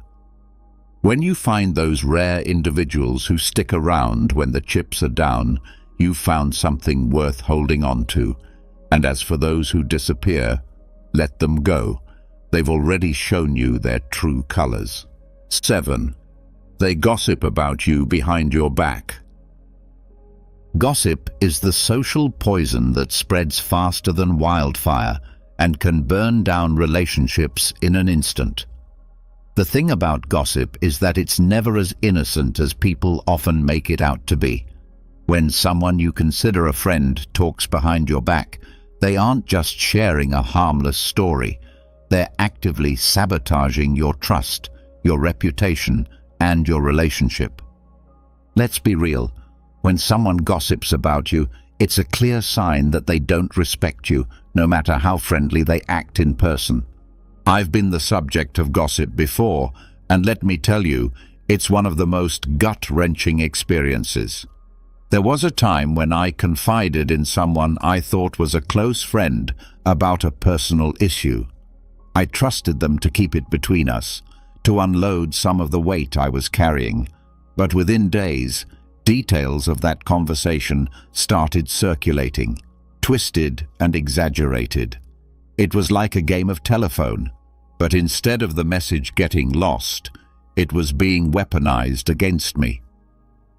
The person I trusted turned my vulnerability into entertainment for others. People who gossip about you aren't just venting or sharing concerns. They're playing a power game. Gossip is a way for them to elevate themselves while putting you down, all without having to confront you directly. It's cowardly, manipulative, and toxic. They're not just damaging your reputation, they're damaging the very foundation of trust that any real relationship is built on. Let's get one thing straight. People who gossip about others to you will gossip about you to others. It's a pattern, not a one-time thing. I've seen it happen too many times to count. Someone who loves to spill the tea on everyone else will suddenly go quiet when they're around you. Guess what? They're probably spilling your tea when you're not around. Gossip is the worst kind of betrayal because it's done in the shadows without giving you the chance to defend yourself or even know what's being said. I remember confronting the friend who gossiped about me, expecting some sort of apology or at least an explanation. Instead, they brushed it off, acting like it was no big deal, just a bit of harmless talk. But here's the truth. Gossip is never harmless. It's a betrayal, plain and simple, and it says far more about the person spreading it than it does about the person it's about. In the end, it's crucial to recognize the red flags in your relationships, whether it's people disappearing when you need them most or gossiping behind your back. These actions are clear signs that something isn't right. Confronting these issues, although uncomfortable, will help you focus on the relationships that truly deserve your time and energy. Have you ever been stopped by someone who just couldn't believe your age? Maybe they thought you were years, if not a decade, younger than you actually are. At first, it might seem like just a compliment. But what if I told you that looking younger than your age isn't just about good genes or skin care? It's a sign, an indicator of something much deeper, something hidden within your psychology, your mindset, and even your life choices. People who look younger often share distinct psychological traits, and today I'm about to reveal what they are. If you've ever been told you don't look your age, pay close attention because this might explain why. Before we begin, make sure to hit that like button and subscribe because I'll be sharing more eye-opening content like this and you don't want to miss out. 1. You have an unbreakable spirit. Have you ever noticed how some people go through the worst storms in life, yet still manage to look untouched by time? They face heartbreak, betrayals, financial struggles, and personal losses. But when you look at them, you'd never guess the battles they've fought. Their secret, an unbreakable spirit. Your mind controls your body more than you think. The weight of stress, anxiety, and emotional burdens doesn't just exist in your thoughts. It carves itself into your skin, your posture, and even the way you carry yourself. People who seem to defy aging are not just lucky. They have learned how to master their emotions instead of letting their emotions master them. They understand one of life's most brutal truths. Stress is a silent killer, and it doesn't just take away your peace, it takes away your youth. Look at those who age prematurely. More often than not, they are people who have allowed stress to consume them.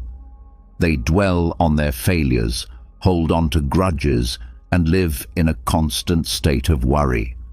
This mental state forces the body into survival mode, increasing cortisol levels, the stress hormone responsible for wrinkles, dull skin, and overall exhaustion. It doesn't just make you look older, it makes you feel older too. But then there are those who refuse to let stress dictate their lives. No matter what happens, they get back up. They take the blows, but they don't let the bruises remain. They have this deep-rooted resilience, a kind of mental toughness that keeps them from drowning in negativity. And guess what? Their faces reflect that strength. Their skin remains vibrant, their eyes stay full of life, and their presence radiates energy. If you've ever been told that you look younger than your age, ask yourself, are you someone who keeps moving forward despite hardships? Do you laugh in the face of adversity instead of letting it break you? If so, you may have cracked the ultimate secret to agelessness, not just in appearance, but in spirit. And if you haven't yet mastered this, the best time to start is now. Let go of what you cannot control. Find strength in your struggles. Refuse to be defeated, because while life will try to wear you down, only you have the power to decide whether it leaves a mark on your soul or your face. 2. You embrace change instead of fearing it. Have you ever met someone who, despite their age, has this unstoppable energy, the kind that makes you question if time even affects them? They move through life with excitement, curiosity, and openness that seems almost childlike. These are the people who have discovered the ultimate key to staying young, embracing change instead of fearing it. Stubbornness is one of the fastest ways to age, mentally, emotionally, and physically. When people resist change, they trap themselves in cycles of stress, frustration, and stagnation. Their minds grow rigid, their habits repetitive, and their bodies begin to reflect the weight of their unwillingness to adapt. This resistance doesn't just affect their mood, it manifests in their posture, their expressions, and even the way they carry themselves. You've probably seen it. The frown lines, the stiffness, the energy of someone who is simply existing rather than truly living. Now think about those who seem ageless, even in their 50s, 60s, or beyond. They are the ones who don't let time define them. Instead of clinging to the past, they welcome new experiences. Instead of saying, "I'm too old for this," they say, "Why not?" They are lifelong learners, willing to grow, evolve, and try things outside of their comfort zone. This flexibility isn't just good for the soul, it's a powerful anti-aging weapon. Science backs this up. People who constantly learn new skills, explore different ideas, and remain socially and intellectually engaged maintain stronger brain function and healthier bodies. Their minds stay sharp and their spirits remain lively, which naturally reflects in their appearance. There's a certain glow to someone who embraces life with open arms. Their faces don't carry the heaviness of regret or the stiffness of resistance. Instead, they radiate a youthful energy that is undeniable. So if you ever wonder why some people look much older than they are, while others seem to defy time, look at their attitude toward change. Those who resist it age faster, both inside and out. But those who flow with life, who see every twist and turn as an adventure, remain youthful not just in looks, but in spirit. The truth is, aging isn't just about the passing of years. It's about how you respond to the changes that come with them. If you refuse to evolve, you will feel old long before your time. But if you embrace the unknown, stay curious, and never let yourself grow mentally stiff, you will carry an energy that makes people wonder, what's your secret? 3. Your mind is always curious. Have you ever met someone whose energy is so vibrant, so alive, that they seem untouched by time? They could be 40, 50, or even 60, yet they have the spark of someone half their age. What's their secret? It's not just good genetics or a fancy skincare routine. It's their curiosity.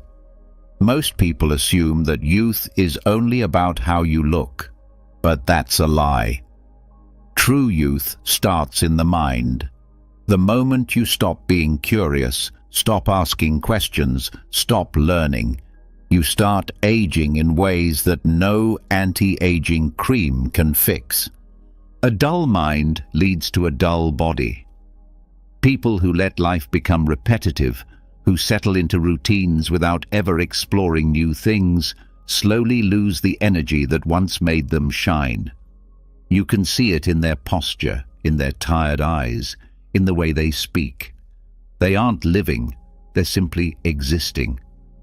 Now contrast that with someone who is endlessly curious. These are the people who never stop learning, who always want to know more about the world, about people, about themselves. They pick up new hobbies, ask deep questions, challenge their own thoughts, and see life as an adventure rather than a burden. Their minds stay sharp, and as a result, their bodies follow. Science backs this up. Mental stimulation keeps the brain active, reducing cognitive decline and even slowing down the aging process. But curiosity does more than just keep your mind fresh. It changes your entire energy. Have you ever noticed that people with youthful curiosity have a certain glow? Their eyes are brighter, their expressions are more animated, and they carry an aura of excitement. They don't see life as something that's slipping away. They see it as something to keep discovering. And that mentality alone reflects in their physical appearance. So if people often tell you that you look younger than your age, take a moment to think. Are you someone who is always curious? Do you find joy in learning new things? Do you challenge yourself to grow instead of just going through the motions? If the answer is yes, then you've unlocked one of the most powerful secrets to staying young. Because the truth is, youth isn't just about the years you've lived. It's about the fire in your mind. Keep that fire alive, and time will never truly catch up with you. 4. You express your emotions freely. Have you ever noticed how some people carry the weight of the world on their faces? Their eyes seem tired, their expressions hardened, and their presence feels heavy, as if life itself has worn them down. Now compare them to those who look younger than their age. Their faces are lighter, their eyes brighter, and there's a softness in the way they carry themselves. What's the difference? Emotional expression. Emotions are not meant to be locked away. When you suppress your feelings, whether it's sadness, anger, frustration, or even joy, you create an inner tension that your body absorbs. It builds up like poison, increasing stress levels, tightening your muscles, and manifesting as deep lines on your face. Years of unexpressed emotions don't just weigh down your mind, they physically alter your appearance. Think about someone who holds in their emotions all the time. They keep a straight face, never allowing themselves to fully laugh, cry, or speak their truth. Over time, this emotional suppression takes a toll. Stress hormones like cortisol rise, accelerating aging by damaging skin elasticity, draining energy, and even weakening the immune system. These are the people who look older than they are, not because of genetics, but because of the emotional weight they refuse to release. Now look at those who age gracefully, who look younger than their years. What do they have in common? They allow themselves to feel. When they're happy, they don't hold back their laughter. When they're sad, they don't pretend to be fine. They cry, they talk, they release. They are emotionally honest, and this honesty keeps them youthful. Their faces don't carry the tension of years of unspoken words or suppressed pain.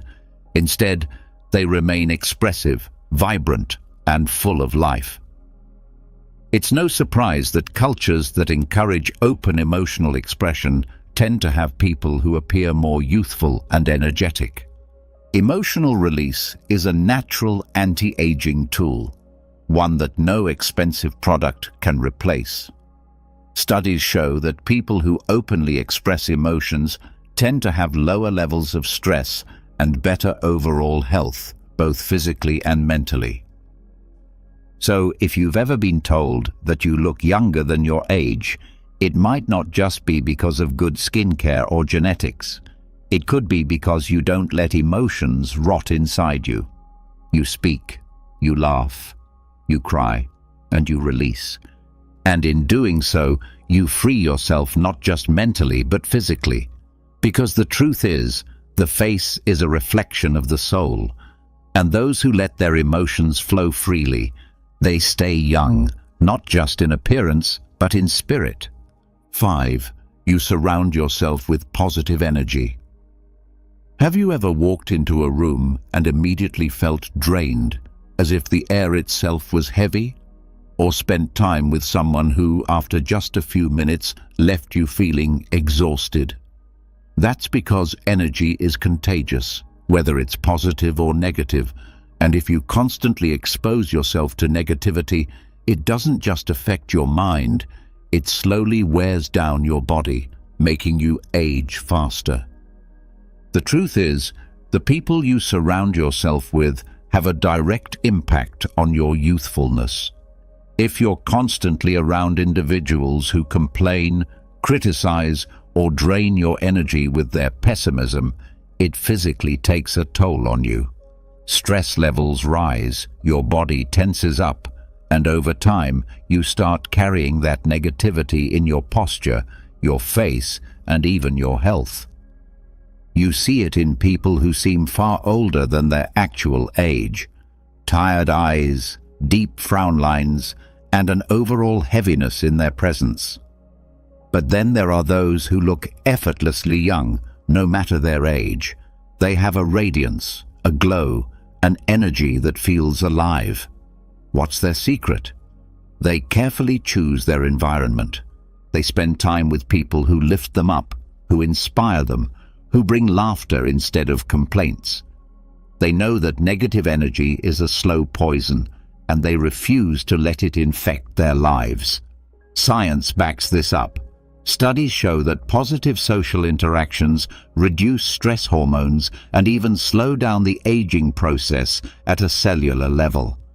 Laughter, genuine connection, and uplifting conversations don't just make you feel better, they keep your body younger. Ever wonder why some people seem to glow with youth despite their years? It's because they surround themselves with people who fill them with life, not drain it from them. Look around you. Are the people in your life adding to your energy or taking from it? If you find yourself constantly surrounded by negativity, it might be affecting you in ways you don't even realize. But the good news is, you have the power to change it. Choose positivity, and your body will thank you for it. Because at the end of the day, youth isn't just about how you look. It's about the energy you carry. And that energy is shaped by the people you allow into your world. So if you've been told that you look younger than your age, it might not just be luck. It could be a sign that you've surrounded yourself with the kind of energy that keeps you truly alive. 6. You live with passion and purpose. Have you ever looked at someone and thought they look tired of life? Their face lacks expression, their posture is heavy, and their energy feels drained, as if they're just going through the motions, waiting for time to pass. Now contrast that with someone who radiates life, someone who speaks with excitement, whose eyes light up when they talk about their dreams, whose presence feels electric. The difference? Passion, purpose, a reason to wake up every morning. People who lack passion often appear older than their years. When life feels empty, when there's nothing exciting on the horizon, it shows. The human body reacts to emotional stagnation just as much as it reacts to physical inactivity. When you're disconnected from your purpose, your mind becomes dull, your spirit dims, and your body follows. The result? A face that looks tired, aged, and uninspired. But then there are those who glow with youthful energy, no matter their age. They don't wake up dreading the day. They wake up driven, excited, ready to create, build, and experience. This passion fuels them from the inside, and it reflects outward. You can see it in their expressions, in the way they move, in the way they carry themselves, with enthusiasm and vitality.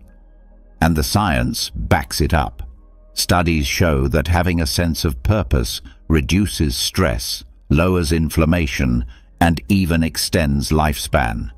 When you're actively pursuing something that excites you, whether it's a career, a hobby, or a personal mission, your brain produces more dopamine and serotonin, the very chemicals responsible for happiness and youthful energy.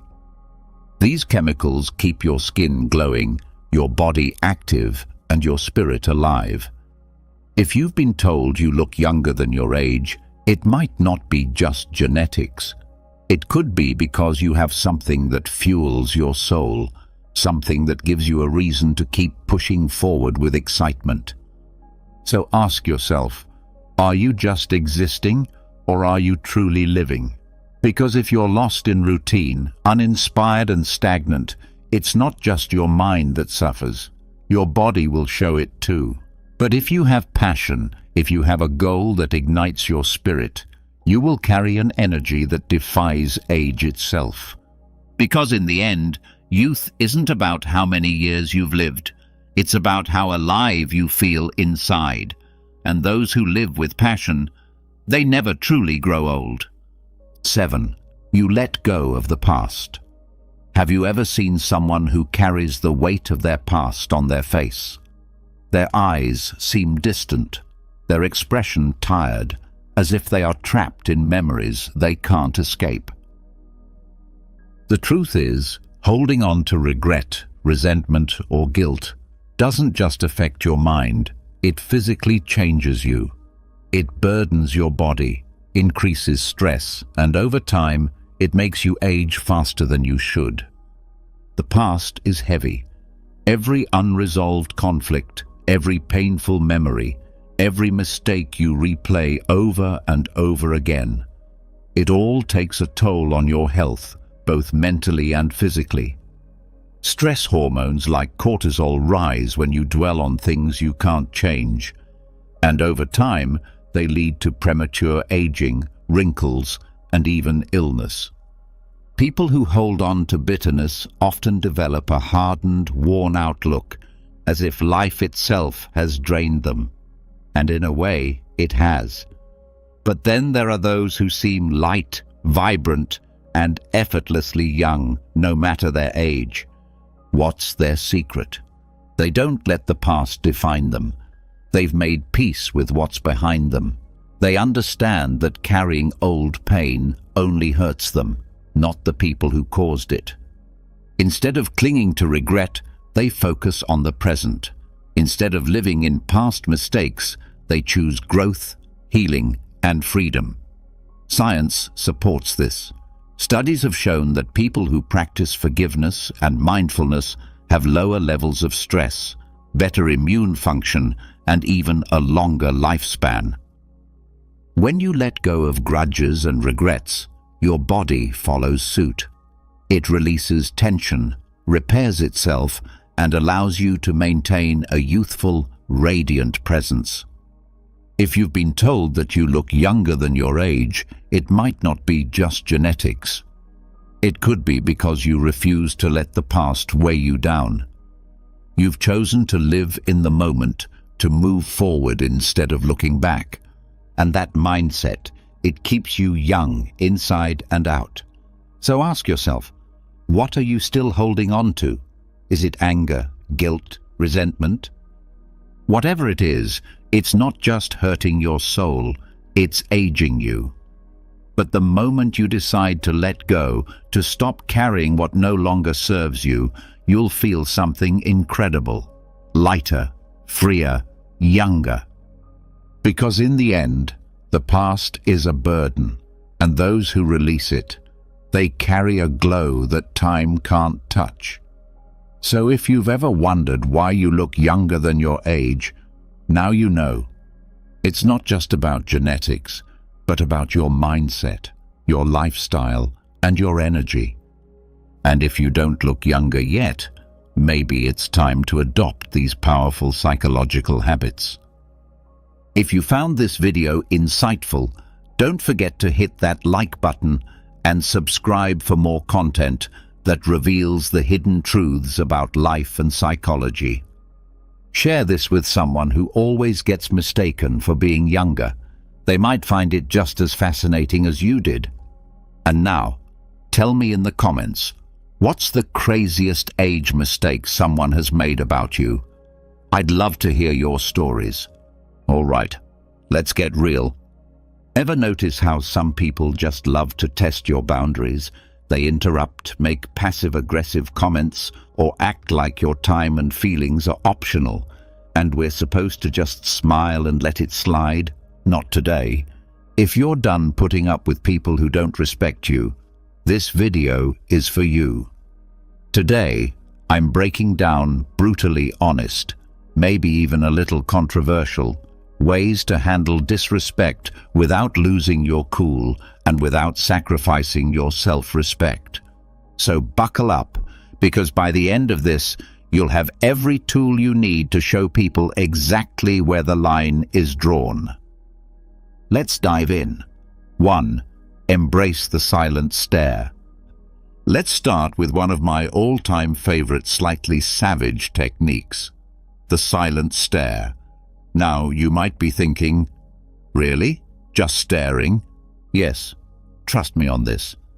When someone's being openly rude or disrespectful, nothing throws them off more than a long, calm, completely unbothered stare.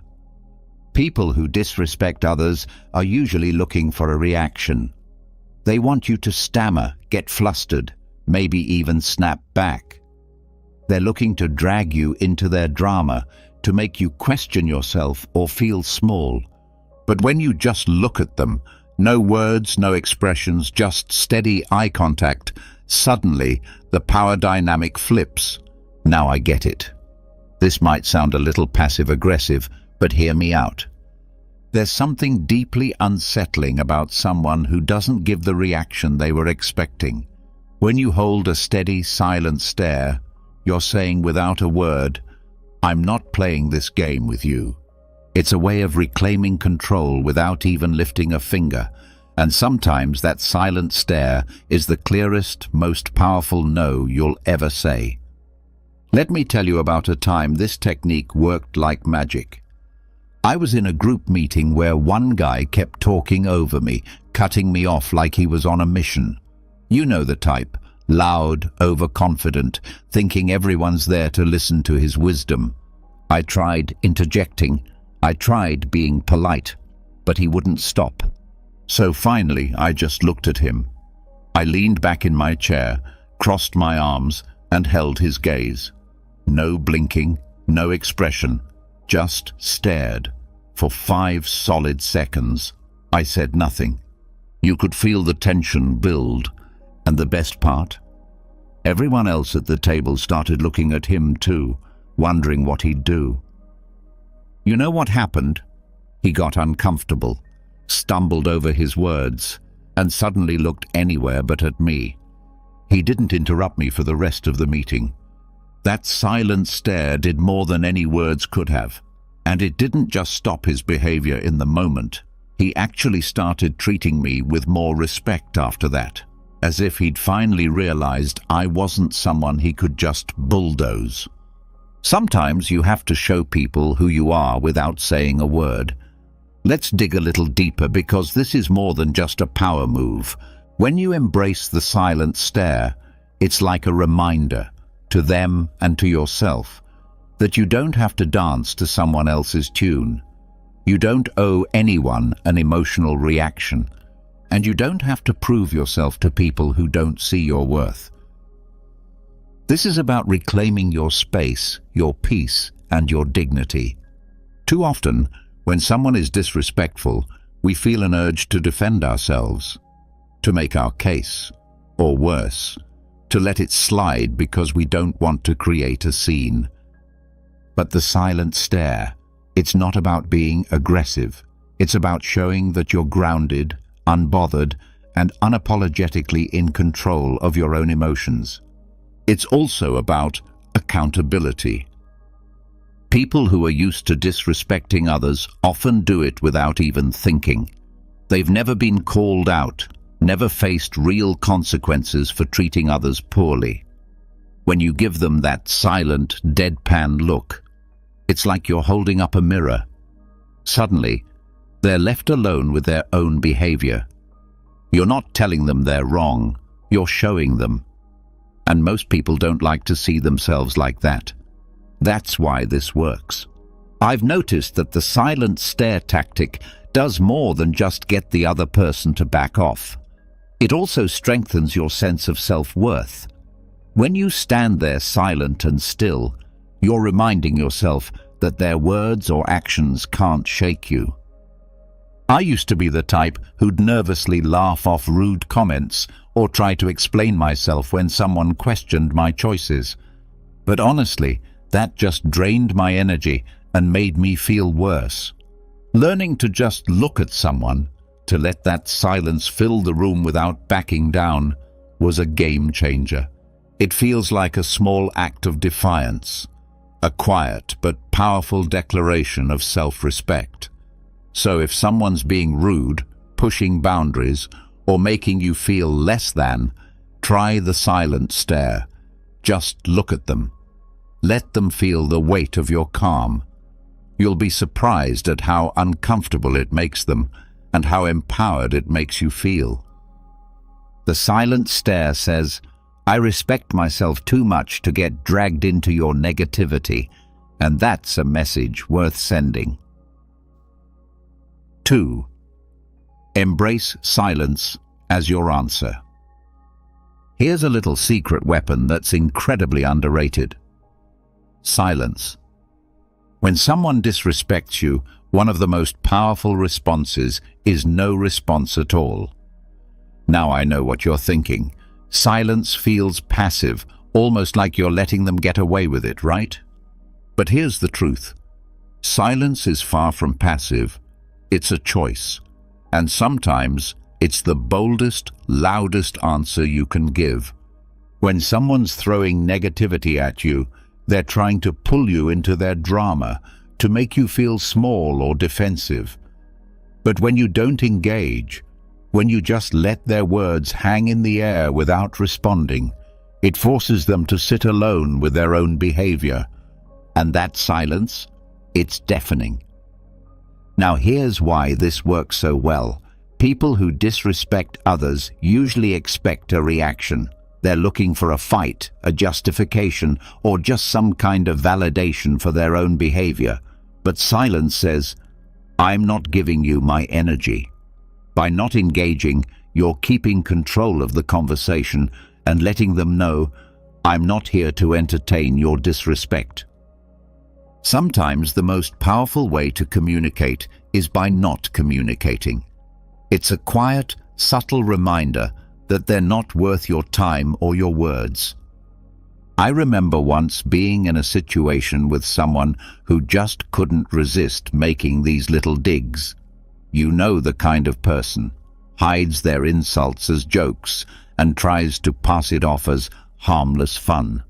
So one day, he says something completely unnecessary about my work, clearly just to get a rise out of me.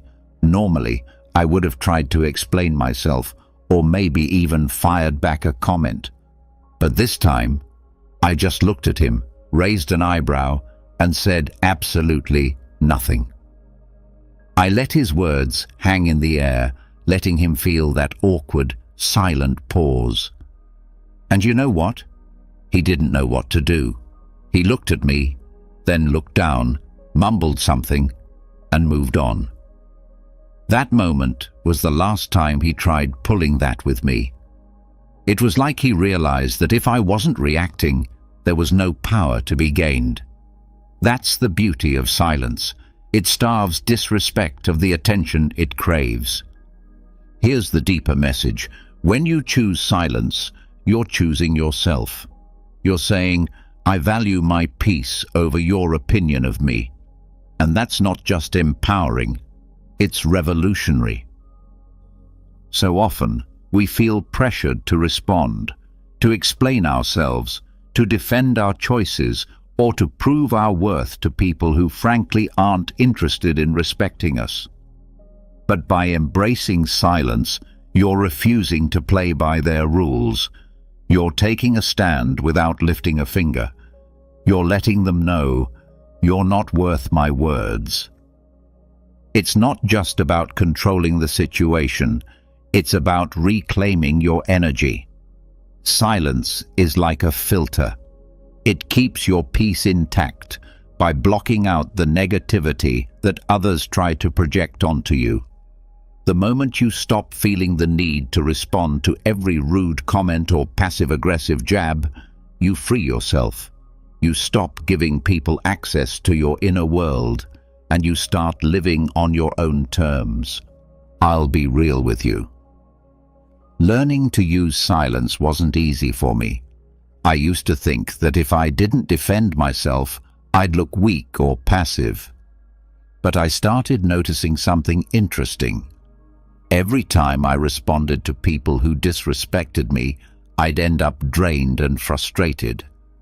But when I held my tongue and let their comments pass by like white noise, I realized I felt lighter, stronger, and more in control. It was like I took back a piece of my power every time I chose silence over reaction. Here's my challenge to you. The next time someone disrespects you, just pause, take a deep breath, look them in the eye, and say nothing. Let your silence speak for itself. You might be surprised by how uncomfortable they get and how freeing it feels for you. Embrace silence as your answer, because sometimes saying nothing is the most powerful statement of all. All right, this one's going to hit home for a lot of us. Stop explaining your choices. Seriously. How many times have you made a decision for yourself only for someone to immediately start asking, why? Why did you do that? Why didn't you go to that event? Why'd you take that job? People seem to think they're entitled to an explanation for everything we do. And here's the honest truth. They're not. Your choices are your own, and you don't owe anyone an explanation for how you live your life. It might sound controversial, but let's face it. If someone's questioning your choices, they're often not looking to understand. They're looking to judge. They're looking to poke holes, make you doubt yourself, or feel better about their own decisions by making you second-guess yours. You don't have to play along. When you stop explaining yourself, you reclaim your autonomy and show them that your life isn't up for debate. Let's dig a bit deeper into why people feel so entitled to an explanation in the first place. When people question your choices, it's often because your decision challenges their view of the world. Maybe you're taking a risk they're too scared to take, or maybe you're stepping out of the norm they find so comforting. Your independence or willingness to do things differently can make them uncomfortable, and asking you to explain is their way of trying to fit you back into their comfort zone. But here's the kicker. Just because they're uncomfortable doesn't mean you're responsible for reassuring them. Your life isn't a public service announcement. You don't have to justify your choices to anyone. I remember when I decided to switch careers, moving from a safe job to something I was actually passionate about. But that came with a lot more risk. The moment people found out, it was like I'd announced I was moving to Mars. I kept getting asked, why would you leave a stable job? And how are you going to make it work? At first I'd try to explain, talk about how I wanted something more fulfilling, about how I had a plan. But I quickly realized that no matter what I said, it never felt like enough. The more I explained, the more people questioned me, poking holes and making me feel like I needed to prove myself. Then one day, I decided to try something new. When someone asked, "But why would you leave that job?" I simply replied, "Because I wanted to." No extra details, no breakdown of my strategy, just a simple answer. And let me tell you, it felt amazing. The silence that followed was everything. People didn't know how to respond because I'd taken away their power to question my choices. And you know what? They eventually stopped asking. Here's the real beauty of not explaining yourself. It's freeing. It's you standing in your own truth, knowing that your decisions are enough simply because you've made them. When you stop justifying your actions, you give yourself permission to live authentically, without the weight of other people's expectations. You stop wasting your energy on explanations, and you start pouring it into actually living the life you want. There's a powerful lesson here. Your life doesn't need an audience vote. Not every decision has to be analyzed or approved by others. When you stop explaining yourself, you're letting people know, I'm confident enough in my choices that I don't need your approval. Think about it. When was the last time you saw a truly confident person breaking down their decisions for others? Probably never. Because people who own their lives don't need external validation. They know that the only approval that matters is their own. Look, I've been there. I used to be the person who'd give a full PowerPoint presentation on why I was doing something just to get people on board. But over time, I realized that explaining myself to everyone was only making me second-guess my choices. So I made a pact with myself. If someone asks me about a decision, I'll answer briefly, maybe give a sentence or two. If they push for more, I smile and move on. And you know what? Life got a lot lighter. The more I stopped explaining, the more confident I became in my own decisions. So here's my challenge to you. The next time someone questions your choices, resist the urge to explain. Just say, "Because I wanted to," or "That's what felt right for me." Then let the silence speak. Watch how powerful that simple statement is. You'll feel stronger, more in control, and more at peace with yourself. And the best part, you'll realize that your choices don't need anyone else's stamp of approval. They're valid simply because you made them. Keep your distance. Let's be real. Sometimes the best way to handle people who don't respect you is to just keep your distance. I know it sounds harsh, maybe even a little cold, but here's the hard truth. Not everyone deserves a front row seat in your life, and if someone's consistently disrespecting you, one of the healthiest moves you can make is to give yourself some space from them. This doesn't mean you hate them or that you're being dramatic. It means you respect yourself enough to protect your energy. Keeping your distance isn't about being mean or ignoring people. It's about choosing where and how you spend your time and energy. Imagine your life as a limited access club. Not everyone gets a VIP pass. If someone's constantly crossing your boundaries, making you feel small, or just radiating negativity, why on earth would you keep them close? It's okay to step back. In fact, it's crucial. Distance can give you the clarity to see things as they really are, free from the fog of emotional manipulation or guilt. Think about it. When you keep people who disrespect you close, it's like inviting them to a mental and emotional buffet where they take, criticize, and judge as much as they want. And then we wonder why we feel drained, anxious, or frustrated. Giving yourself space from these people is an act of self-preservation. It's about protecting your mental health, preserving your peace, and making room for people who actually respect and uplift you. Letting go of the guilt around distancing yourself can be liberating. You're not obligated to keep disrespectful people in your orbit. I'll share a little story. I once had a friend who would always find a way to make snide comments about every choice I made, my career, my relationships, even my taste in music. At first I thought, well, that's just how they are. Maybe I'm overreacting. So I kept them around, kept trying to brush it off, thinking it wasn't that big of a deal. But over time, those little jabs started getting under my skin.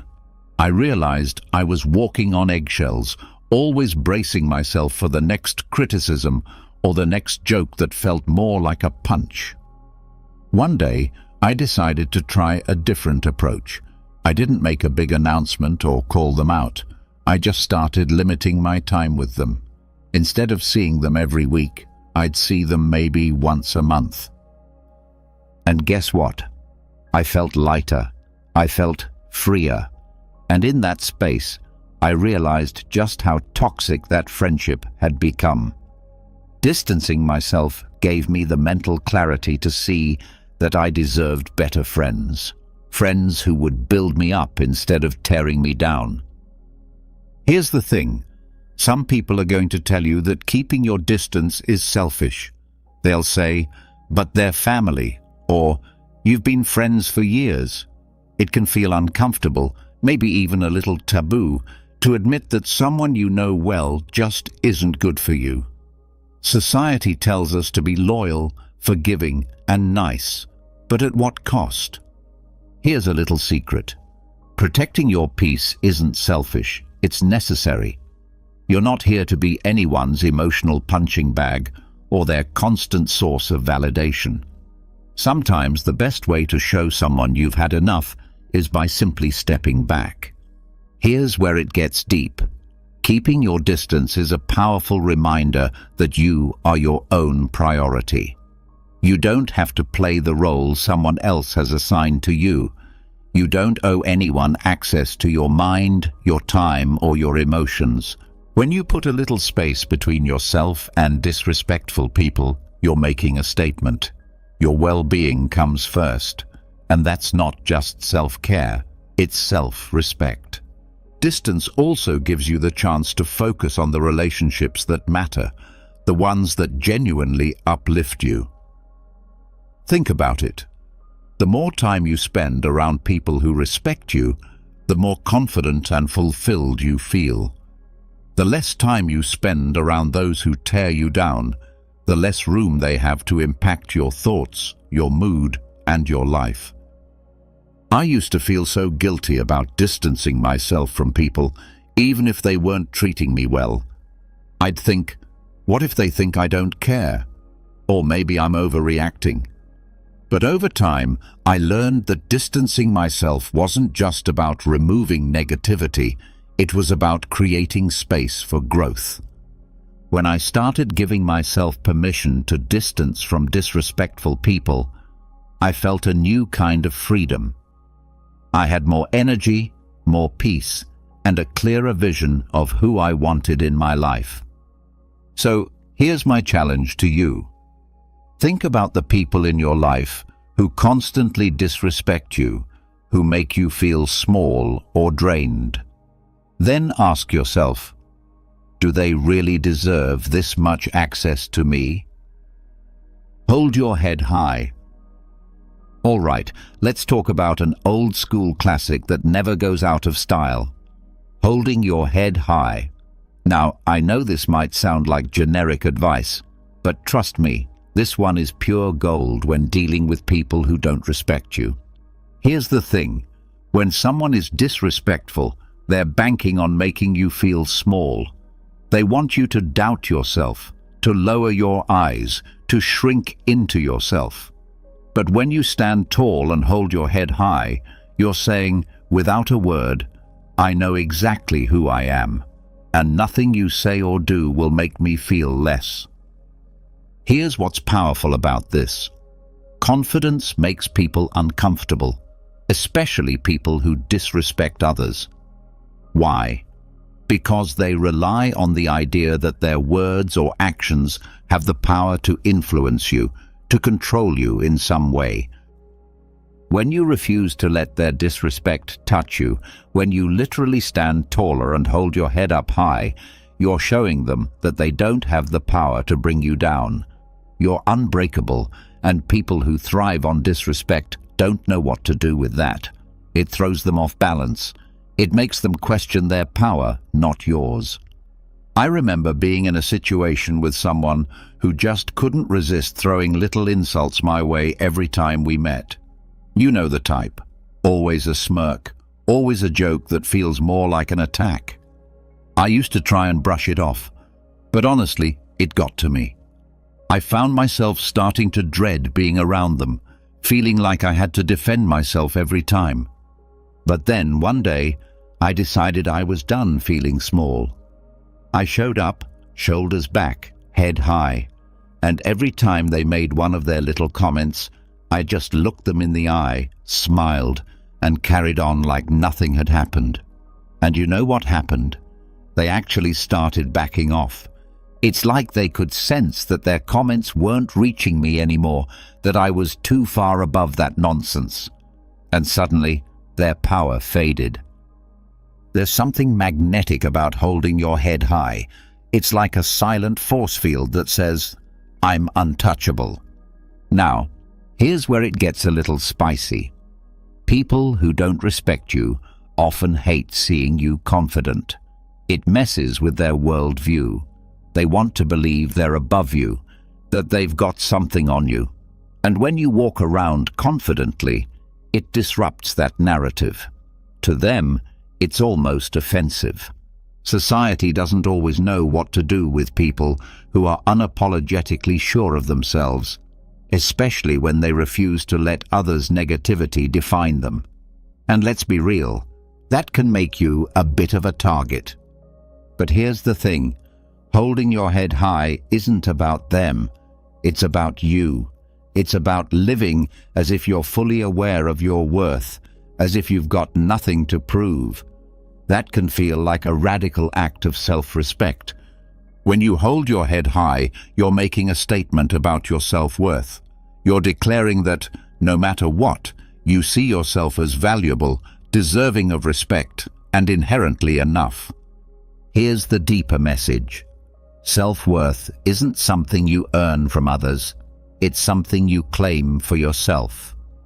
No matter what others think or say, you walk through life as if you already have everything you need within you.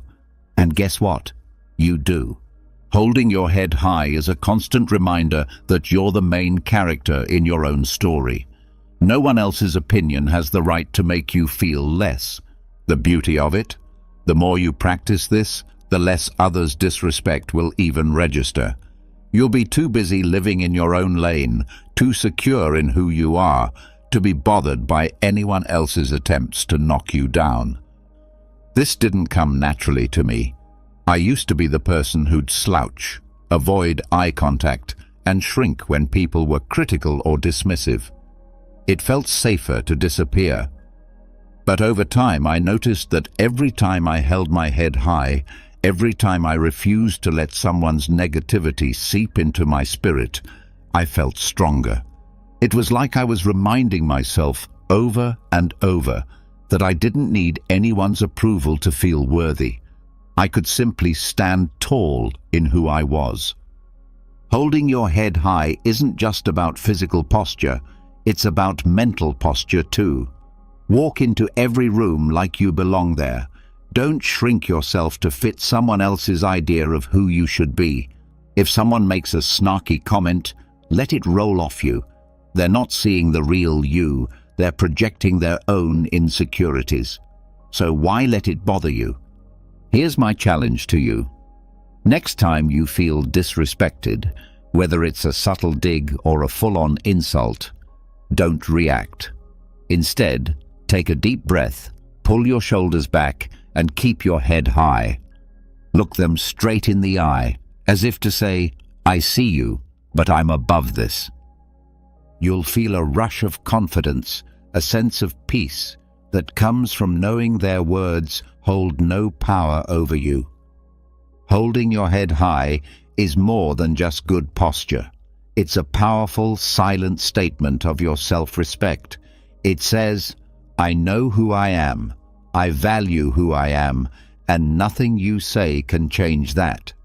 Because at the end of the day, respect starts with you. The more you respect yourself, the less room there is for anyone else's disrespect to stick. Stand tall, own your worth, and remember, you're worth every bit of that confidence. Life's too short to spend it bending over backwards for people who can't see your value. You don't need anyone's permission to stand tall, protect your peace, and live life on your terms. People will try to bring you down, test your boundaries, and question your choices. That's just the world we live in. But here's the thing. You get to decide what energy you let in. You set the standard for how you're treated. The best part? The more you focus on your self-respect, the more you'll attract people who see your worth, who uplift you instead of dragging you down. It all starts with you owning your power and letting the rest fall into place. So, hold your head high, embrace the silence when it serves you, and never apologize for walking away from what doesn't serve you. Thanks so much for watching. If you got something out of this, give it a thumbs up and maybe even hit subscribe for more content on owning your life and building the confidence to thrive. Share this with someone who needs a reminder to stand tall. And hey, Drop a comment below if you've got a story about handling disrespect or setting boundaries. I'd love to hear it.